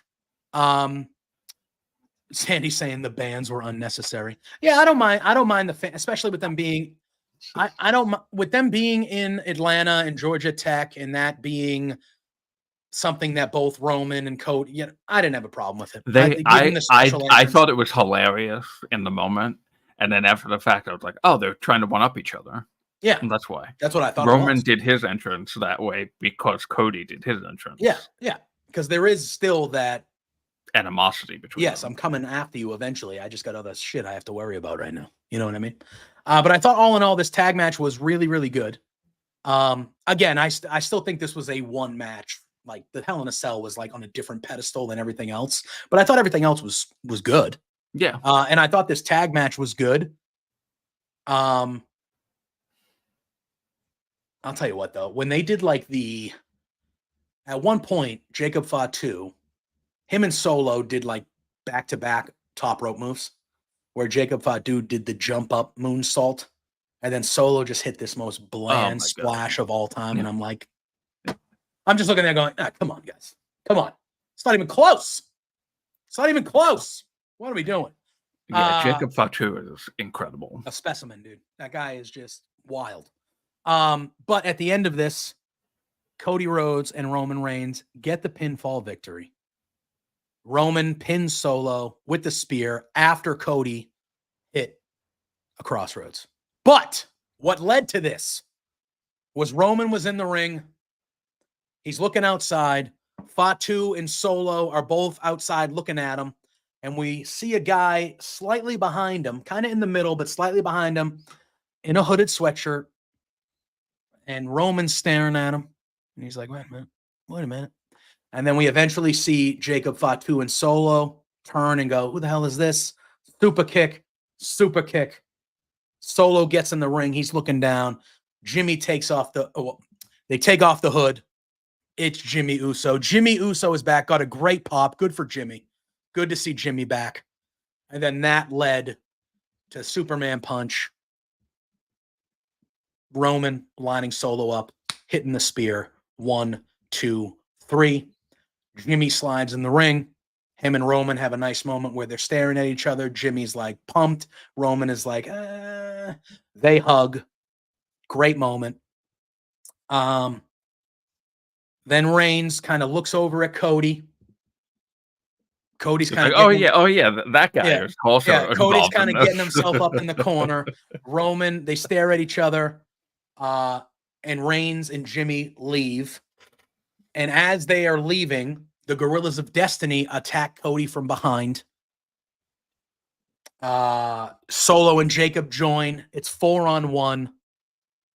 Then they have a really good camera shot of Jimmy and Jimmy and Roman in the thing, and Jimmy's going, hey man, what do we do? Like, should we go in there and help him? And Roman's kind of, Roman gives the nod. They go in. They rush Jimmy, off. it wasn't exactly that. Jimmy was like, let's go help him. Yes. Let's go help him. But he was waiting for Roman's approval. Yeah. And Jimmy wasn't going until he got Roman's approval. So he was like, yo, we should go help him. And Roman's like, And he's like, we should go help him. And then Roman was like, all right, let's go. Yeah. They go in, they run off the bloodline. And at this point, the belt, Cody's belt, is on the ground. Roman picks it up. He's looking at it longily, whatever that word is. He hands it to Cody, kind of with the respect, like, I'm coming for this. I think he even said, like, he mouthed something like, sooner or later, I'm coming for this, or something like that. Mm-hmm. Cody then raises the belt to pose with it, and we hear, if you smell what The Rock is cooking, and the final boss has returned. He comes out, does absolutely nothing, and then leaves. See if you can and that's see a how. There we go. Is that what he said? Or this was a one-time deal? I thought he said something to Cody, like something along the lines of like, in due time, I'm coming for this. I expected Jimmy to return as well. So The Rock is back. He stands at the top. He's just looking at him. He does like 1, 2, 3. 1, 2, 3. And then he kind of does that and leaves. Then so again, leave. Does a whole lot of nothing.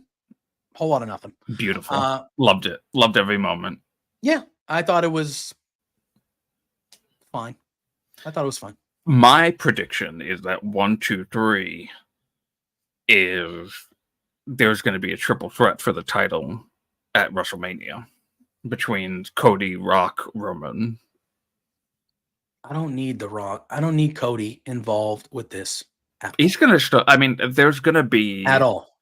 The Rock and Cody have to still settle their thing. So that's not over yet. That's fine. But I don't need Cody involved with the bloodline anymore. Period. He won't be, as we know. Are you sure about that? For a little while. Are you sure about that? For now, he won't be.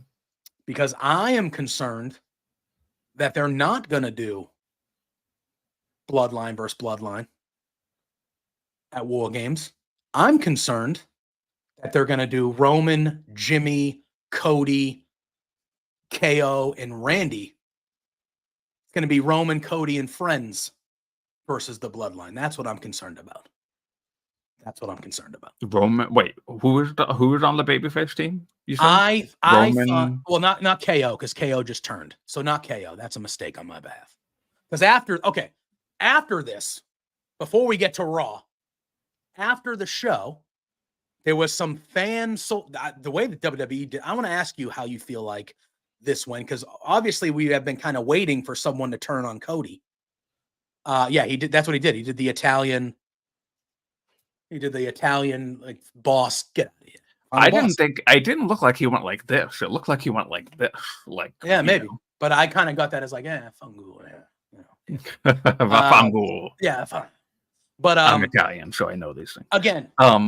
Again, I would like it to be what we all want it to be, which is Roman, Jimmy. We somehow get Jay and Sammy over there, and we got Bloodline versus Bloodline. That is what it should be.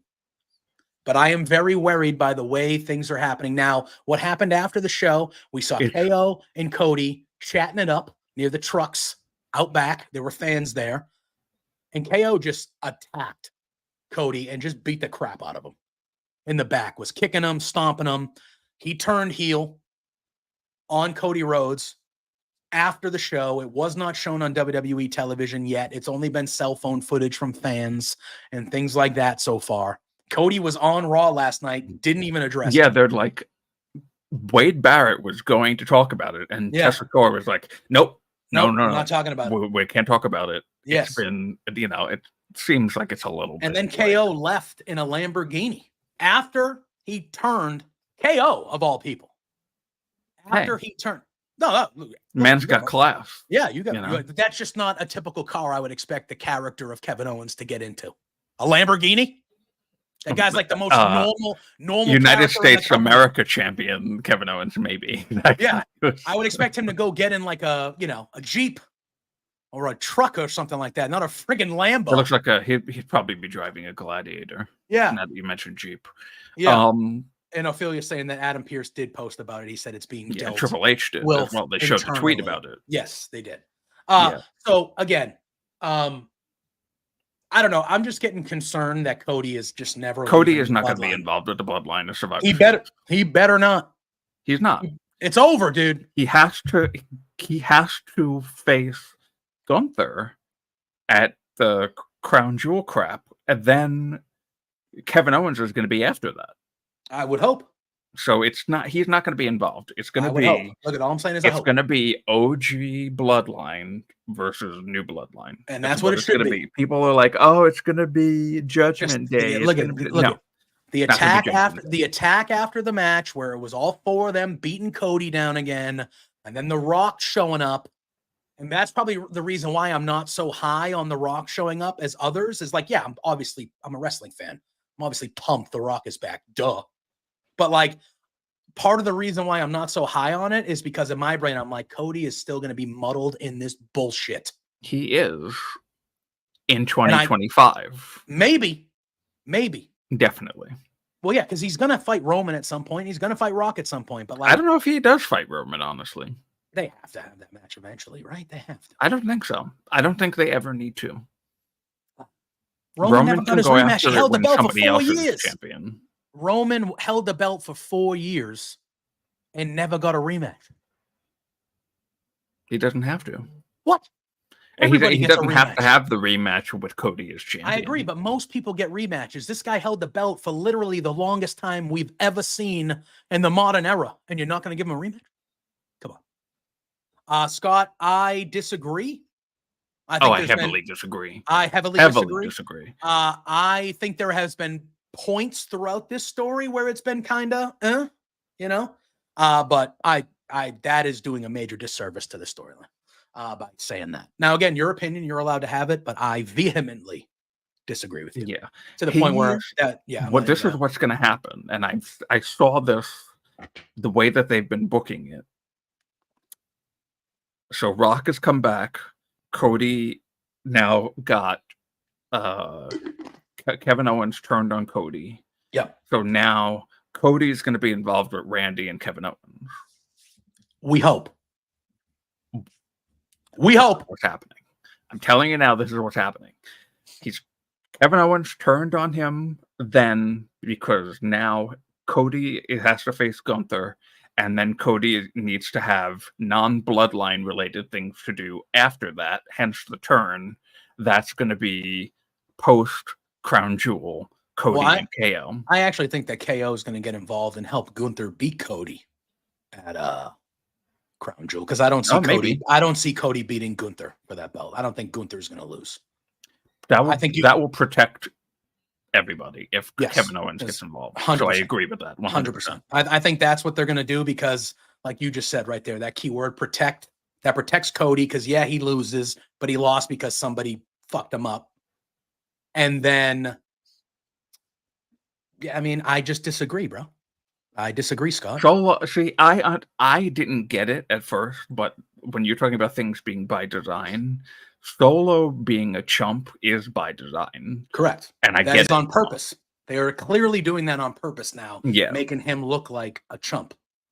Yeah, it's going to be. So this is where I'm going. So now, Jay, isn't it usually 5-on-5? It is, but it doesn't have to be. No, it can be 4-on-4. Yeah. Unless what are they going to throw? No, because Hikuleo is the only. He's going unless The Rock gets involved. I don't think so. I don't think so either. But I do think The Rock. We will find out that The Rock is leading the new bloodline. Yeah. We will find that out. He is the guy that's put these pieces together, which is why Solo looks like the chump now. Because we're going to find out in a couple of months that Solo, this whole time, he's not really the leader of this new bloodline. Mm-hmm. He was the guy that was there every week. The Rock is the leader of this bloodline. That is what we're going to find out. So there was a fan video also in the arena when The Rock came out, where Solo and the new bloodline are going up the stairs, and Solo turns to somebody and says, "Oh, it's all part of the plan."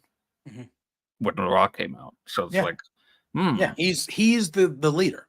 So Solo, yes, he's there every week. He is the guy that's been in charge of things on the bloodline side, but Solo is not the leader. And I think it is very by design now why Solo has looked the way that he's looked. It's because we're about to find out over the next month or two, whenever. I don't know how often The Rock's going to be back here. I wouldn't be surprised if we don't see him for another 2 months. He just kind of came back to let everyone know, I'm still here, guys.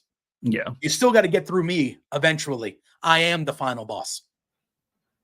And I think we're going to find out over the next month, 2 months, who knows, that The Rock is the leader of the new bloodline. He's the guy that's been calling the shots from over here. And Solo has been making sure that the stuff is gone. As, that's what we're going to get. Yeah. So what's going to happen this is what's going to happen. Cody has to be taken away from bloodline stuff, so that's why the Kevin Owens turn is happening. Mm-hmm. So now he'll be involved with Kevin and Randy and that stuff post Crown Jewel. Yeah.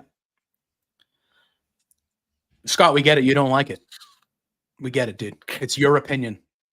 So what now is going on, and so now we're going to talk about Raw.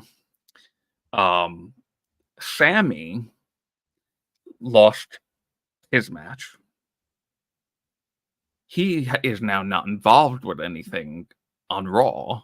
Yeah. His best friend just turned on the guy who was on Raw last night. He can now go back to SmackDown to try and fix that situation. So, look at that. He's now going to be back on SmackDown. Mm-hmm. Jay, all of a sudden, last week, they're big showing Braun Breaker. But now I'm noticing it might be by design because Jay probably going to lose the IC title at Crown Jewel. And you think he loses it back to Braun? That gives him nothing for Raw. Now he can go deal with Jimmy, his brother, being back on SmackDown. That'd be nice. That gets Jay and Sammy back on SmackDown. Now we have Survivor Series coming up. Mm-hmm. OG Bloodline, Solo, Tama Tonga, Tonga Loa, Jacob Fatu, 4 versus Roman, Jimmy, Jay, Sammy. There we go. 4-on-4. Yeah. I mean, I would be perfectly fine with them keeping it to 4-on-4. I know we've only really seen it presented in 5-on-5 since it's been back. But yeah, it just makes sense that would be the match. I wonder what are they playing? Okay, so let's get to Raw. because last night was the first 2-hour Raw that we had in over a decade, Drew. I will say there were things on Raw that I liked. As a whole, it was boring. It was bad. It was the worst episode of Raw we've had in a long time. Now, it's the first 2-hour show that they've had to book for in over a decade.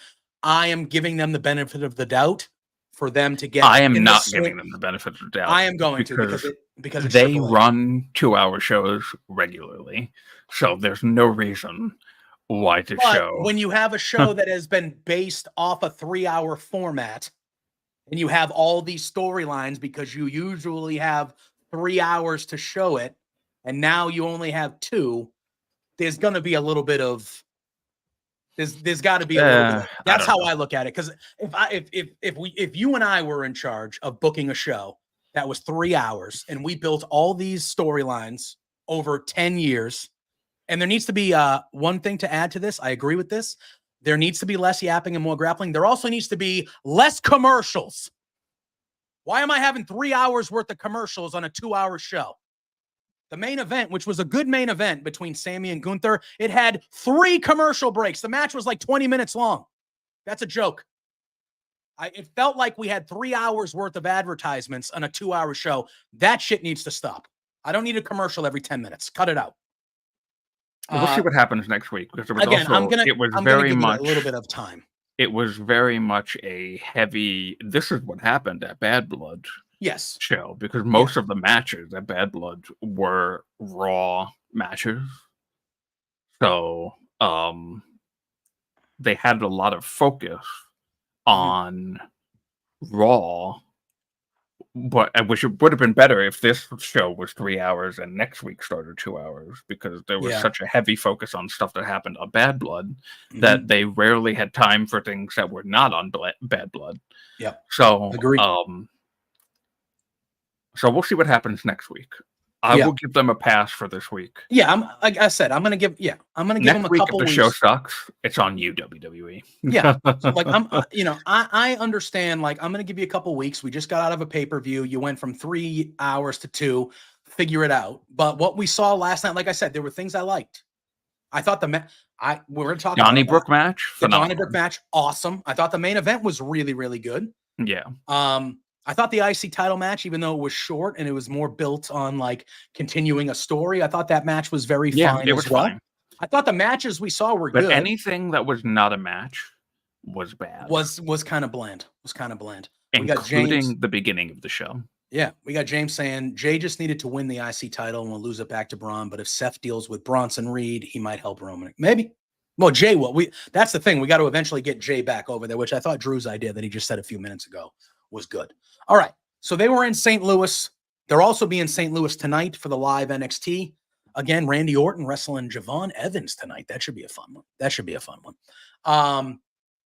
So we start off the show. Sexy Red is there. And they interrupted her and cut off her mic immediately. What a time that was. Good stuff. They were like, we got 2 hours, all right? We don't got time to be messing around anymore. 2 hours. You don't even get to speak. But she was there. And then after that, and then they cut right to a vignette. Don't even let her speak. Not that I was upset about that, because I literally don't know who she is still. But anyway, so that happened. And then we have Cult of Personality hits.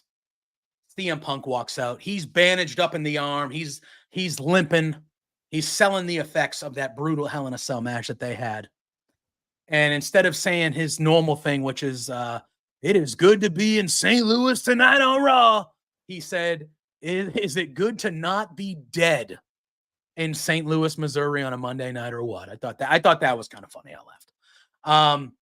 And then he very much went downhill from there. And then he very much goes in. He's like, I'm in no condition to be here, but I had to come see everybody. I'm alive, but I don't feel like it. I'm a winner, but I don't feel like it. He wanted to say that it felt tremendous stepping outside of this Hell in a Cell and slamming the door behind him. But the way the match made him feel, he has a lot of questions. He doesn't know what the future holds. He says he still has 0 Hell in a Cell matches left in him, and he was right about that. He's banged up worse than ever. He thanks 3 groups of people. He says they have a lot more in common. My God. It was bad. He said, I thank the fans. Whoop-de-friggin' do. Give me a break, CM Punk. God almighty with this fucking So we went right back happy to bullshit. Yeah, happy to be here, CM Punk. Drew Jesus feud. Christ. Yeah. Take out my eyes. Rip my eyes out of my socket with this happy, smiling CM Punk crap. He thanks the fans. He thanks his peers. He says the men and women that he feels privileged to be able to walk the hallways with, blah, blah, blah. Oh, my God. And then he thanks this part. I actually kind of like some of the lines he said here, but he said he also wanted to thank the people who don't like him. He said, there's a thin line between love and hate, and I've turned your hate into cash. So I thank you for that. I like that line. I turned your hate into cash. I like that. He says, I don't know why they keep doubting me, but please keep doubting me. And then he says, I'm going to go home and see my wife. Thank you.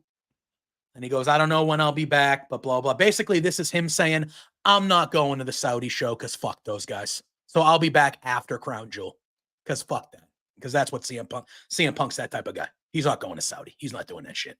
He would be a very big hypocrite if he did that.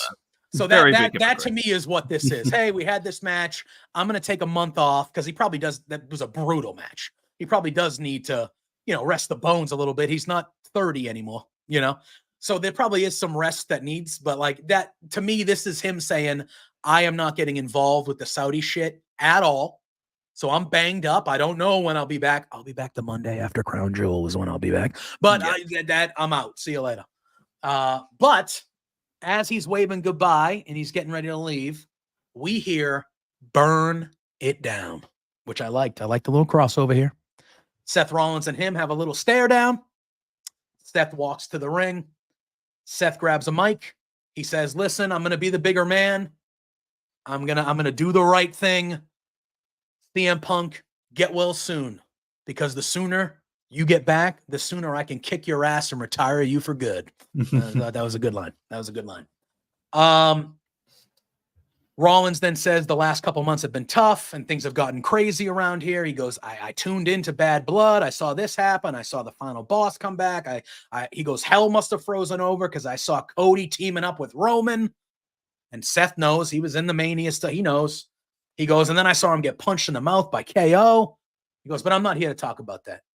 He goes, I'm here to get back on track. But I'm really here because I'm back to destroy Bronson Reed. And he gets real close to the camera. Yeah. And he says, you wanted to get famous, big boy? He goes, that's all right. I'll give you your 15 minutes.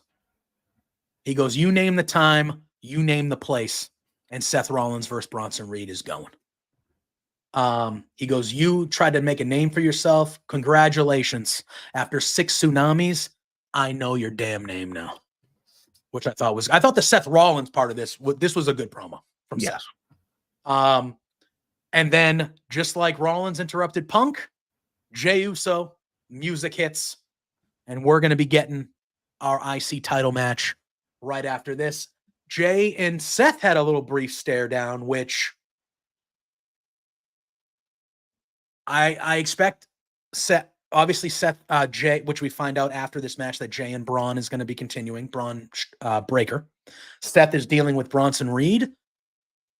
I would be more than okay with Seth Rollins going for the IC title, either against Jey or Braun after he's done with Bronson.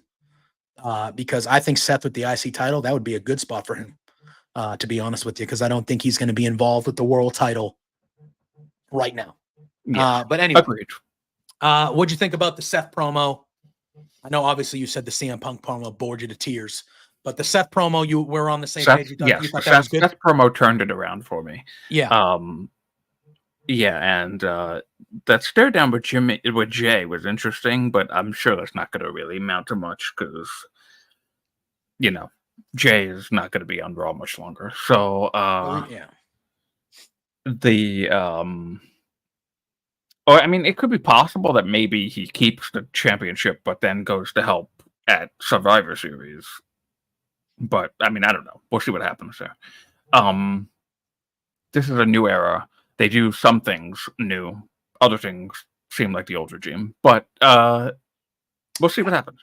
So, boy, this Intercontinental Championship match was pretty good. I did enjoy this a lot.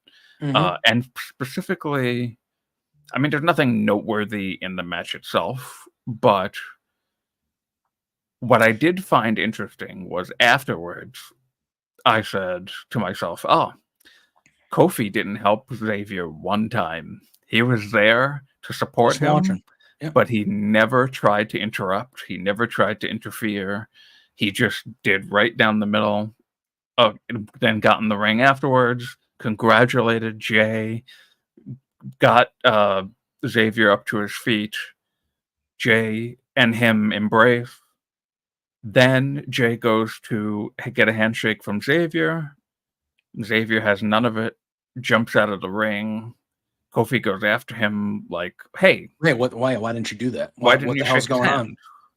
All of a sudden, Braun Breaker out of nowhere, boom, spears the hell out of Jay.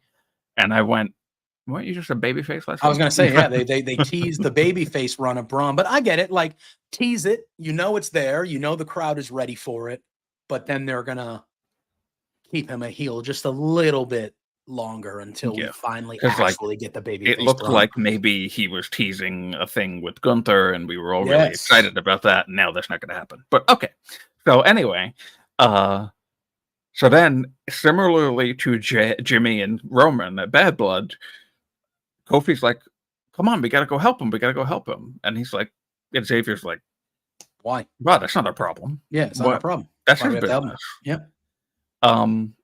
So Kofi just breaks off and goes in, gets hit, speared, I believe.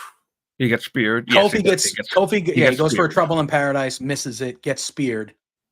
and then rolls out of the ring, and Woods Woods was grabs grabbing him and is him. like, "What the hell? Get out of here!" Yeah, Yeah. but then Braun is like, Hey, they did "Oh, that. you know what? Yeah. Xavier's got to get hit too." And he runs around the ring, charges around the ring, what was apparently called a super spear by commentary, but was still just a regular spear. Spear on Xavier, and Xavier's real pissed about that because he didn't even want to be out there, and now he got speared. And yeah, so this was really more to set up more of that Xavier Kofi dissension than a regular title match, which doesn't bother me at all because the New Day dissension storyline is the best thing on Raw. Becoming one of the best things. It's the best thing on Raw. It's the best thing on Raw for sure. I'm really enjoying seeing this new tweak in Xavier's character, where he's just like, "Hey, I'm gonna help you." Yeah, Kofi, but I'm also not gonna get involved in things that you want me to get involved in, instead of just always going along with what everybody says, whether it was Big E, whether it was Kofi. Always going to be involved, always just going to go and blindly follow the friends and whatever they're doing. Now all of a sudden it's like, oh, well, we don't need to get involved in that business. We have nothing to do with that. We can just walk away. And then he got speared for still being out there, which I loved, because that is only going to, like, that's only going to have Woods more pissed off. Like, I shouldn't have even got that spear because we shouldn't have even been dealing with this shit, Kofi. So I got hurt, and we're going to jump around a little bit, but later on in the evening, there is a backstage segment. I got to go down to my notes here. But there's a backstage segment that happened after this later on, where Kofi and Woods are in the back, and Kofi, where the fuck is it? Was it on the show? I don't think that was on the show. I think that was after. Oh, was that a social media thing I saw? Is that what it was? I think it was social media. Oh, maybe. So it was a social media thing, but Kofi basically was asking Woods, like, "Hey, man, I just need to know, like, why wouldn't you go help Jay there?" And Woods reiterated what we heard them talking outside the ring about. He was like, "Why is that our problem? It's always me. It's always on me. I need to go help this guy. I need to go help that guy. It's always on me." And Kofi, and he goes, relatable. By the way. And Kofi just goes, he goes, "Why would I help him?" And Kofi goes, "Because he's your friend, man." your friend. That's why you would help him. And then Xavier Woods said something else, and Kofi goes, and then Xavier goes, but I thought I was the one that was calling the shots now, but it just doesn't seem that is the case. And then Kofi goes, so is that what this is going to be now? And Xavier Woods goes, I don't know what this is going to be now. And he walked away. And that's how. Listen. It's great. It's the best. It's arguably the best story they're telling right now on Raw, for sure. What they've done with this New Day stuff, and even when Odyssey Jones was a part of it, because I remember specifically saying this about the story back then, is that it's really like playing on this human emotion of thinking that you know what's going on, but then something else completely different is happening, and then you're not made aware that thing is happening until you're in the moment and it's happening. It's like, but wait, but that's not the feeling that I've been getting from you. So why didn't you just tell me what was going on? Why am I finding out in this way instead of you just addressing me face to face? Because we've had this happen. All of us have had this happen in our lifetimes a million times, where we think, whether it's at work, whether it's with friends, whatever it is, your goal has been this because that's what you've been told your goal is, and then all of a sudden the goal just switches on you last moment, and you're just like, but wait, but we've been talking about this thing. What's going on now? This total different thing. Now what's happening is, and I've got to tell you, this is real relatable. Xavier feels like he's been a doormat for a long time. He feels like he's just been going along with the crowd, with whatever everybody wants to do. It's not been about what Xavier wants. Xavier has been there for his friends. He's been attacked by multiple people as a result. He has fought, scratched and clawed really hard to get to his goals, to achieve his dreams. But something else is going on, and he's got to deal with that. And something else is going on, and he's got to keep putting his dreams on the back burner. He's got to watch his friends achieve their dreams instead of him achieving his. And then it's like, well, why am I not shaking his hand? Look at what's happened with him. Look at the achievements he's had. I feel slighted right now, and I'm upset about it as a result. And instead of you coming to my defense, best friend of mine, now all of a sudden, now you're questioning me. Now you're unsure of my motives. We've known each other for a really long time. You shouldn't be questioning me. You should be on my side. Yeah, but he's a dickhead. Your friend starts turning into I know. Yeah. But and us looking at it from Kofi's side, we're like, yeah, we have been friends for a long time, but all of a sudden now you're acting like a piece of trash. So James, to answer your question, he is no longer with the company because he turned out to be a gigantic piece of trash. You can go look that up, but not a good human being. So he is not there anymore. So we have pivoted. And I think the story they're telling right now is don't get me wrong. I was in on it before when that was the angle of what they were planning over there. But I am equally, if not a little bit more, enjoying what they're doing now. With just no, I agree with you. I actually agree with them. Because from just last night, that more relatable thing with Xavier, now I feel it more, and I'm like, oh, you know what, JPJ, there's been a time in your life where you've wanted to turn heel on somebody. I usually just do. But if you are a person who is more of a doormat, then we've all had times in our lives where we've let somebody treat us like a doormat. So we can all relate to that. Like you said a few minutes ago, like we can all relate to that because at one point or another, it might not be every situation, but you've been in a relationship, you've had a family member, you've had a friend, you've had a partner where we've all felt that way. Actually, you know what's so funny too? So this is unrelated, but related at the same time. I am on The Walking Dead rewatch because I did not finish it after Negan's entrance. just that was like the I cannot greatest. believe you. Cannot believe you are subjecting yourself to watch the trash that show turned into. Just awful. It's I'm in the 8th season now. I got past where I was initially. Yeah.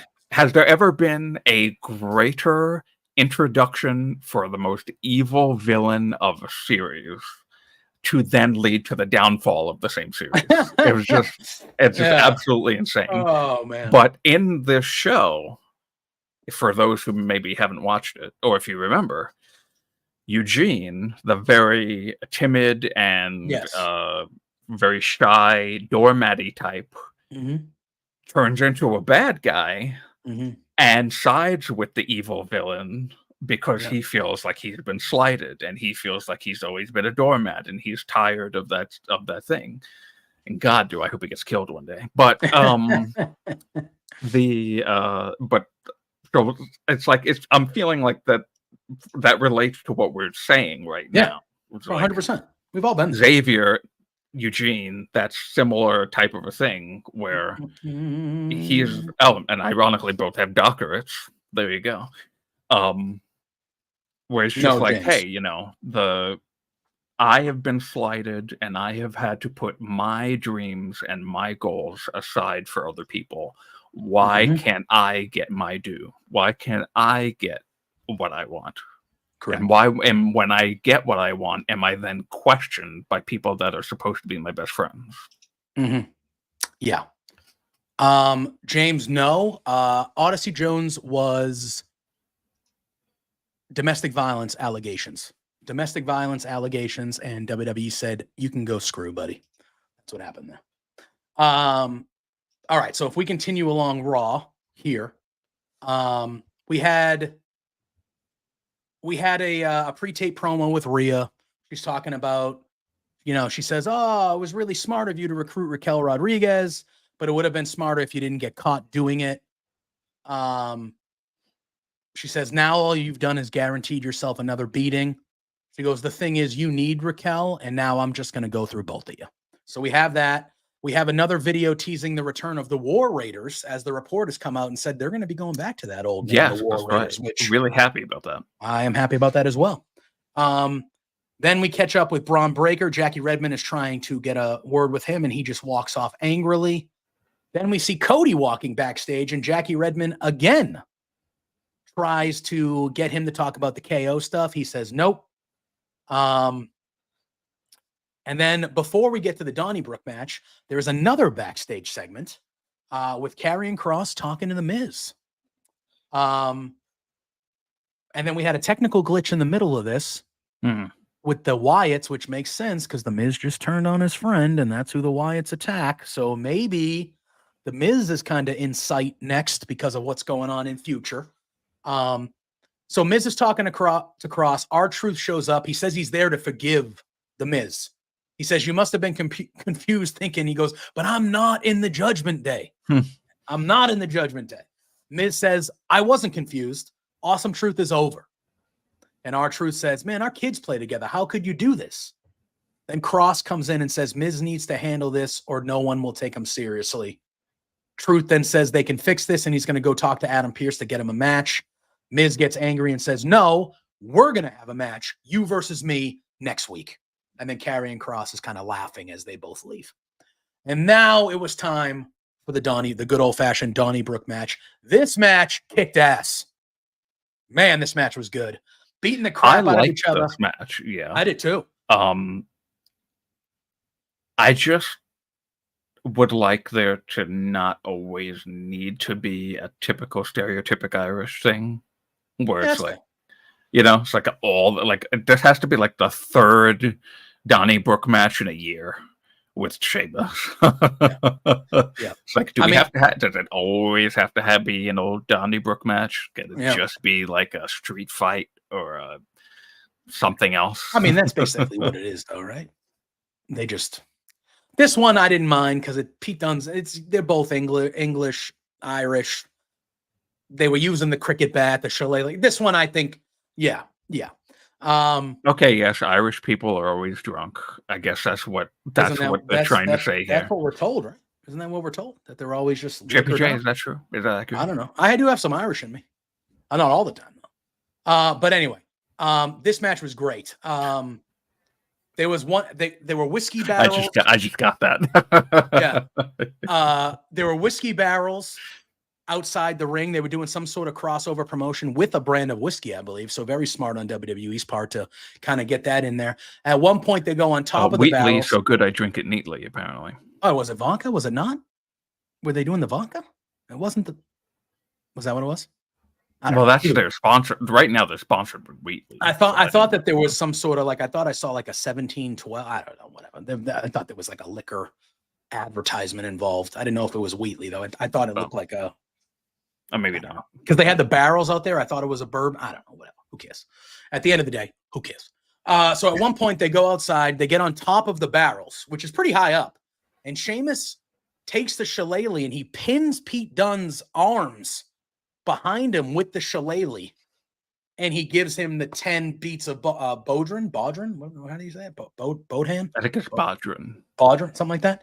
So he does that. And then this spot, holy crap, man. He sets him up from a white noise and he jumps off the barrels through a double table, giving Pete Dunne white noise. That spot was insane, dude. Yeah. Insane. Sheamus is... Man, he's so good. He's amazing. So good. He really is. Then they get back in the ring. Somehow after this, Pete Dunne makes a little bit of a comeback. He hits Sheamus with the cricket bat. Then he grabs a drawer from one of the things outside. Oh, man. Beating Sheamus with it. You could see the mark immediately. Yes. Immediately. And I don't know if you all saw that picture of Sheamus's back after. Yeah. Holy moly, dude. Holy moly. So Pete Dunne grabs some zip ties and he ties Sheamus's hands behind his back.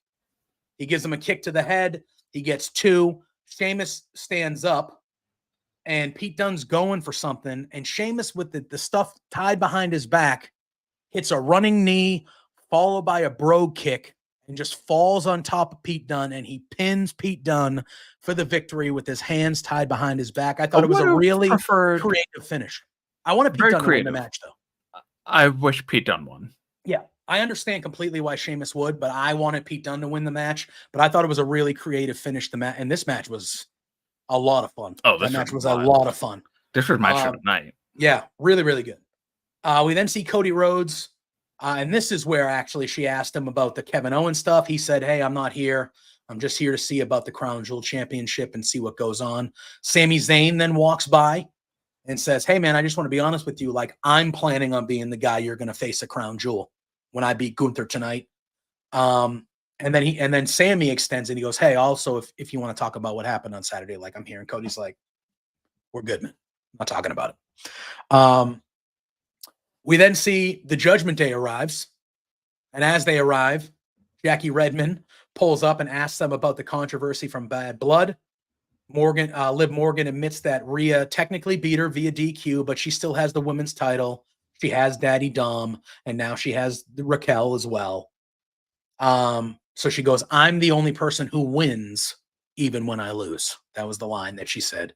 And then Jackie tried to ask if Raquel was officially a member of the Judgment Day now, and Liv doesn't want to answer, and Dom goes, "We should just leave." So they just get right back in the car and they leave, even though they literally just got... Even Jackie Redmond's like, "I don't know if you can do that. I don't know if that's allowed." Like, she's like, "I don't know if you can do that." The show hasn't started yet. Right? Yeah, no, it was. She's very good. I like her. Show. Yeah, it was good. So the one thing that I got from this is that Raquel is a soccer mom. She's taking her kids to soccer practice. She's picking them up, driving them back. It's she really is the mom. Earlier we were talking about Big Mommy Cool or whatever. Big Mommy Cool. She is the mom, the new mom of the Judgment Day. Yeah. So that was pretty good. And then backstage, Drew, we see Adam Pearce chatting with Ava, who is the general manager of NXT. And we see Ethan Page go up on Monday Night Raw. He introduces himself to the Raw general manager. He says, "Hey, I just wanted to talk to you about CM Punk making himself the special guest referee." He claims that it was Punk was part of the reason why he lost his NXT championship last week. And I just want to correct it. Brother, I am all in on an Ethan Page versus CM Punk match. I'm all in on Ethan Page being up on the main roster now, period. He lost the title back to Trick. He don't need to stay down in NXT as far as I'm concerned. He can come up to the main roster if they want to do that. He fits. I agree. He'll work. He's good at everything. And then Pierce basically told Ethan Page, hey, I didn't make him the special guest referee. Ava did that. And then Ava was just like, hey, I'm off the clock. I'm not dealing with this. We'll talk about this at a different time. And then Paige is like, why are you even here then? We see Sexy Red come in. And Ava was like, this is why I'm here. And then Paige tries to introduce himself to Sexy Red, but she blows him off. And Ethan Page says, yeah, I've done better. And walks off. Good to see Ethan Page on Raw. All right, here's the thing, Drew, that we're going to talk about real quick. This 10-woman tag. Oh, God. So, I and I know we're a little bit over already, so we got to get out of here. We're talking about old regime stuff. Well, that's why I want to talk about it. Because this, to me, had, we're down to 2 hours on Raw, so we're just going to put all the women together for a 5-minute bullshit match that doesn't matter? That has a commercial break in between. Correct. That was the vibe that I got. And that is where I said, okay, I'll, again, not giving you this week, I'll let it slide. But if this becomes the norm, no. Because a lot of things what people were saying when we heard it was going down to 2 Raws, besides everyone being like, hell yeah, no more 3 hours, a lot of people were saying, I'm worried for the women. I'm worried for the women. I'm worried for some of the mid-card stories they're telling. And what we saw was 10 women get thrown in to a 6-minute match that had a commercial break in the middle of it. And it turned, look at Lyra Valkyria ended up getting the victory. She pinned one of the Pure Fusion Collective, who still continue to lose almost every match they're in. Almost every match they're in. Yep. And it makes me think, you know how they've been making some factions on the women's side of things in the last couple months? It makes me think that they might have just did it so they could have these type of matches once they were cutting down to 2 hours. Put them all in there. Put them all in there so we can have a 6-woman match or an 8-woman match or a 10-woman match because we need to get the women on the card because it's only 2 hours now. This did not make me feel good. This did not make me feel good. I'm just going to say yikes. Was the match fine? Was the match fine? Yeah, whatever. But what we could see of it. What we could see, the 3 minutes it was actually on my television screen, it was fine. But this worries me about how certain things happen on a 2-hour Raw. I don't have much to say about the match. I think Lyra Valkyria is above this, personally. But it is what it is. Most of these people are above this. I agree.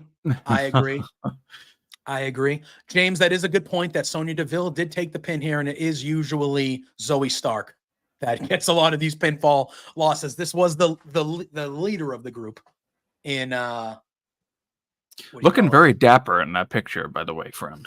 Oh yeah, looking very nice. good. Yeah, very good. I don't have much to say about this. This was a nothing match. This was just, hey, we need to get these people on the show. We need women the only women's match on the show, mind you. I have nothing nice to say, so I'm choosing to say nothing. So we're gonna not that we're glossing over it because we don't care, but Drew and I both, I'm sure we're not alone. We feel a certain way about how this happened. It better not be an every week thing because I'm gonna be fucking pissed if this is an every week thing. And then we have our main event. It is Gunther. It is Sami Zayn. This was a really good match, but it had way too many commercials that kind of ruined the flow of it for me. But at the end of this, I'm telling you, man, I went into this match going, no way Gunther's losing. And guess what? Gunther retained. Okay. Shocker, I know. But I went in there going, oh yeah, this is Gunther winning. And by the end of this match, I was screaming at my TV screen for Sami to win. I was like, come on, Sami, do it. And I put a tweet out there, and I know we got to get out of here in a few minutes. This match was excellent, by the way. And the ending sequence of Sami he kicked out of a powerbomb at 2. Then Gunther hits him with another powerbomb. He kicks out at 1. And then Gunther puts him in the sleeper, and Sami is almost out, but he keeps the arm up, and the crowd is really getting behind Sami. He's reaching for the ropes. The crowd is literally, and myself as well, literally like, come on, Sami, hit the rope. But then Gunther just falls back again cinches in the sleeper, and Sammy passes out to the point where the match ends. Oh man, it was really, really good. And then Gunther grabs the belt. He puts it around his waist. The referee raises his hand, and Cody Rhodes' music hits. He comes out, and him and Gunther have a stare down to end the show, as they are clearly, we are getting Cody and Gunther for the Crown Jewel Championship, whatever they're going to call it, Crown Jewel. But I put a tweet out there after this, and I want your opinion on it before we get out of here. As I said, and I think I've said it to you either, I don't know if I said it on air or off air, but not in the same way they wrestle, and they're clearly not presented the same way, but I get big time Mick Foley vibes from Sami Zayn. Like Mick Foley, I feel like you have said that before. With the connection with the crowd. Okay. Obviously, they don't wrestle the same way. They're not presented the same way. Things like that. But Sami Zayn, to me, has that connection with the crowd and how the crowd gets behind him whenever he gets so close like this in all these matches, that it reminds me of Mick Foley from the Attitude Era. Like, it's the same type of connection. Like, I don't know anybody who doesn't root for Sami Zayn. Honestly, I don't. He can be all over the card too. He can be lower, any upper, aspect. Main event, and gets the same cheers. Everyone loves him. That's a good comparison. That's just the vibes I get when I think of Sami Zayn, and the way that he connects with the crowd, and the way that even me sitting on my couch knowing that Gunther's going to win. In the last 5 minutes of this match, I was so rooting for Sammy. Like, I was like, come on, man. Like, I could just completely was like, win this shit, Sammy. And I feel like that connection that he has with me and with the most, if not all, of the WWE universe and the fans and stuff like that, it just reminds me of that Attitude Era Mick Foley. Like, once he became Shirt and Tie Mankind. You just reminded me when you said that. When you said WWE universe, like, yeah, they haven't heard that in a while. Do they not use that anymore? Right? They just no, right? It's wonderful. That was it really is nice. But like, that was James. Thank you. Have a good rest of your day. We're going to be signing off here in a minute. But do you agree with? Do you get that vibe now that I say that? Do you understand where I'm coming from? Yeah, I do. Actually, that is a very good comparison. I've been thinking about that over the last month, mainly as he's been building to try to face Gunther again. I've been like, you know what? Like, I just get that vibe. And like, the moment that Sammy actually does win that world title at some point, because I do think he will eventually down the line, that's going to be a really, really special. It's going to be like Mankind beating The Rock. That crowd. Well, I mean, holy shit, he did it. You know? I mean, I don't know how old he is, but I know that he's been wrestling for a long time. So if we want to put a world title on him, we probably should be doing it sooner rather than later. I just remember when he finally won the NXT title down there, it was the same kind of feeling. He was the NXT underdog. The crowd loved him. He was Mr. NXT at that point. And after a long time, he finally won the NXT title, and it was this crowning moment, and it was this big deal. I feel like they're telling that same story. But I feel like they're telling that same story now with him, where he's come so close to doing these things that eventually, a year from whenever, if they actually do pull the trigger and put a world title on him, that moment is going to be special to the point where they show it like we still see that clip of Mankind winning that world title. And it's like a pioneer moment of the Attitude Era.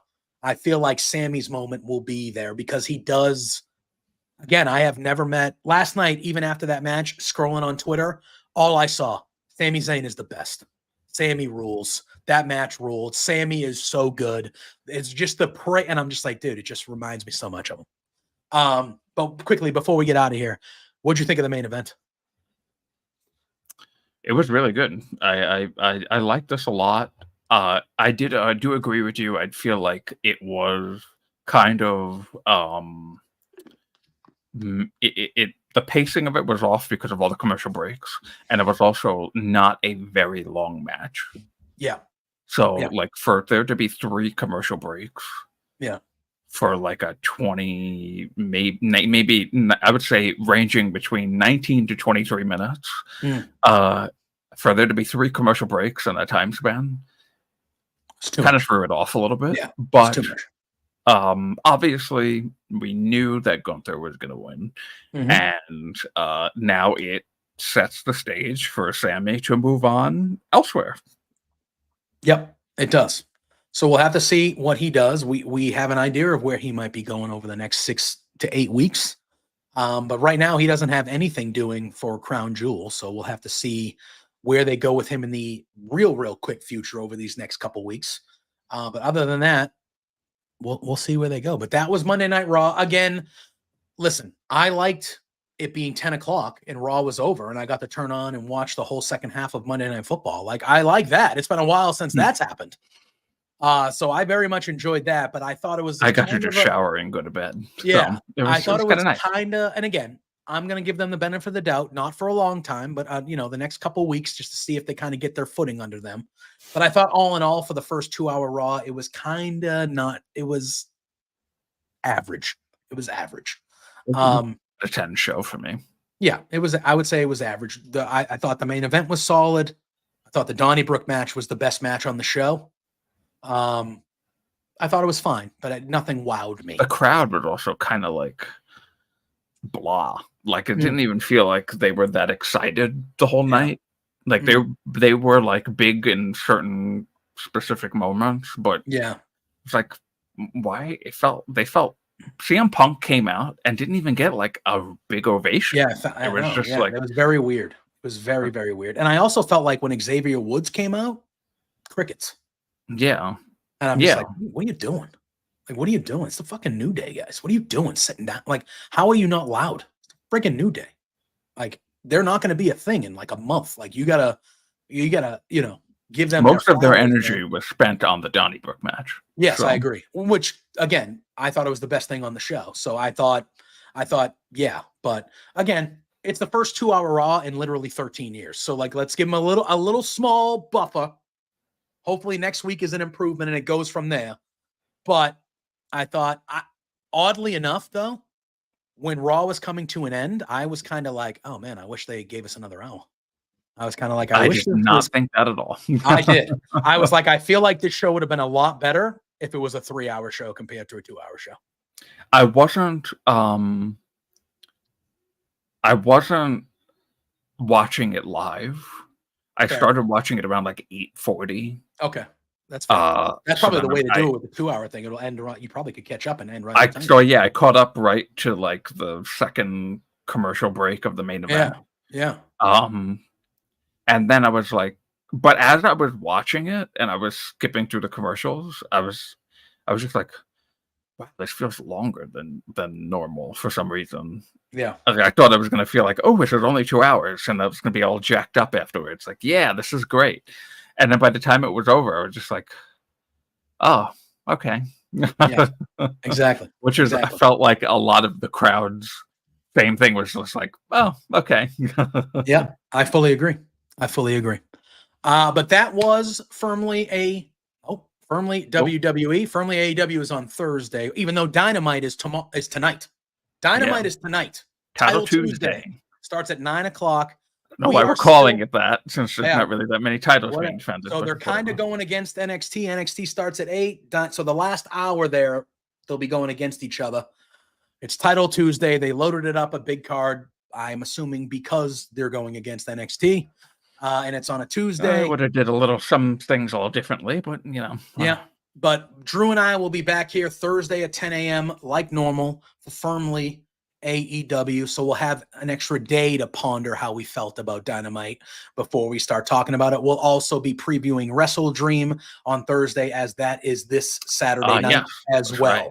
My God, I forgot about that. So Drew and I will be doing that on Thursday. You'll get the Firmly AEW Wrestle Dream preview, which here on Love Wrestling, it is the main AEW show, so you'll want to be here for that. However, tomorrow night, there is no Dynamite, but at 8 p.m., Pluggo and I are going to be doing a Love Wrestling preview with our pal Kimmy and Mike from Indeed, and we're going to be talking some Wrestle Dream as well. So you'll get a double dip of Wrestle Dream over the next 2 days. One here on the flagship AEW show, of Love Wrestling on Firmly AEW on Thursday. Thank you, Scott. I know I got on you earlier, but thank you, Scott. I appreciate that. Appreciate you always being here. You're one of our most loyal people in the chat, so we appreciate you. So yeah, be on the lookout tomorrow night, 8 o'clock, Love Wrestling preview for Wrestle Dream. And then Thursday, 10 a.m., me and Drew back at it, Firmly AEW, Wrestle Dream preview, Title Tuesday recap. And then Thursday night at 8 p.m., Between Two Beards with Pluggo, the flagship here at Love Wrestling. We have some big guests we're finalizing for Between Two Beards on Thursday. So be prepared for that on the socials. Drew, let the people know. I did it first this time, which is weird. But let the people know where they can find you, and then we'll say sayonaras, and we'll get out of here. You can find me at the Drew Nicholas on Twitter. And yeah, that's all I'm going to say right now. I'll do the bigger one on Thursday. Follow us. Come to Firmly WWE, and I'll give my spiel on all the crap that I do throughout the week. Yeah, Drew does a lot of stuff. You should go follow him and all this stuff like that. But I appreciate everybody in the chat today. It was a good banter in there. A lot of good chatting in there about WWE stuff. We will see you Thursday morning at 10 a.m. for Firmly AEW. But until then, y'all know the drill. Peace out.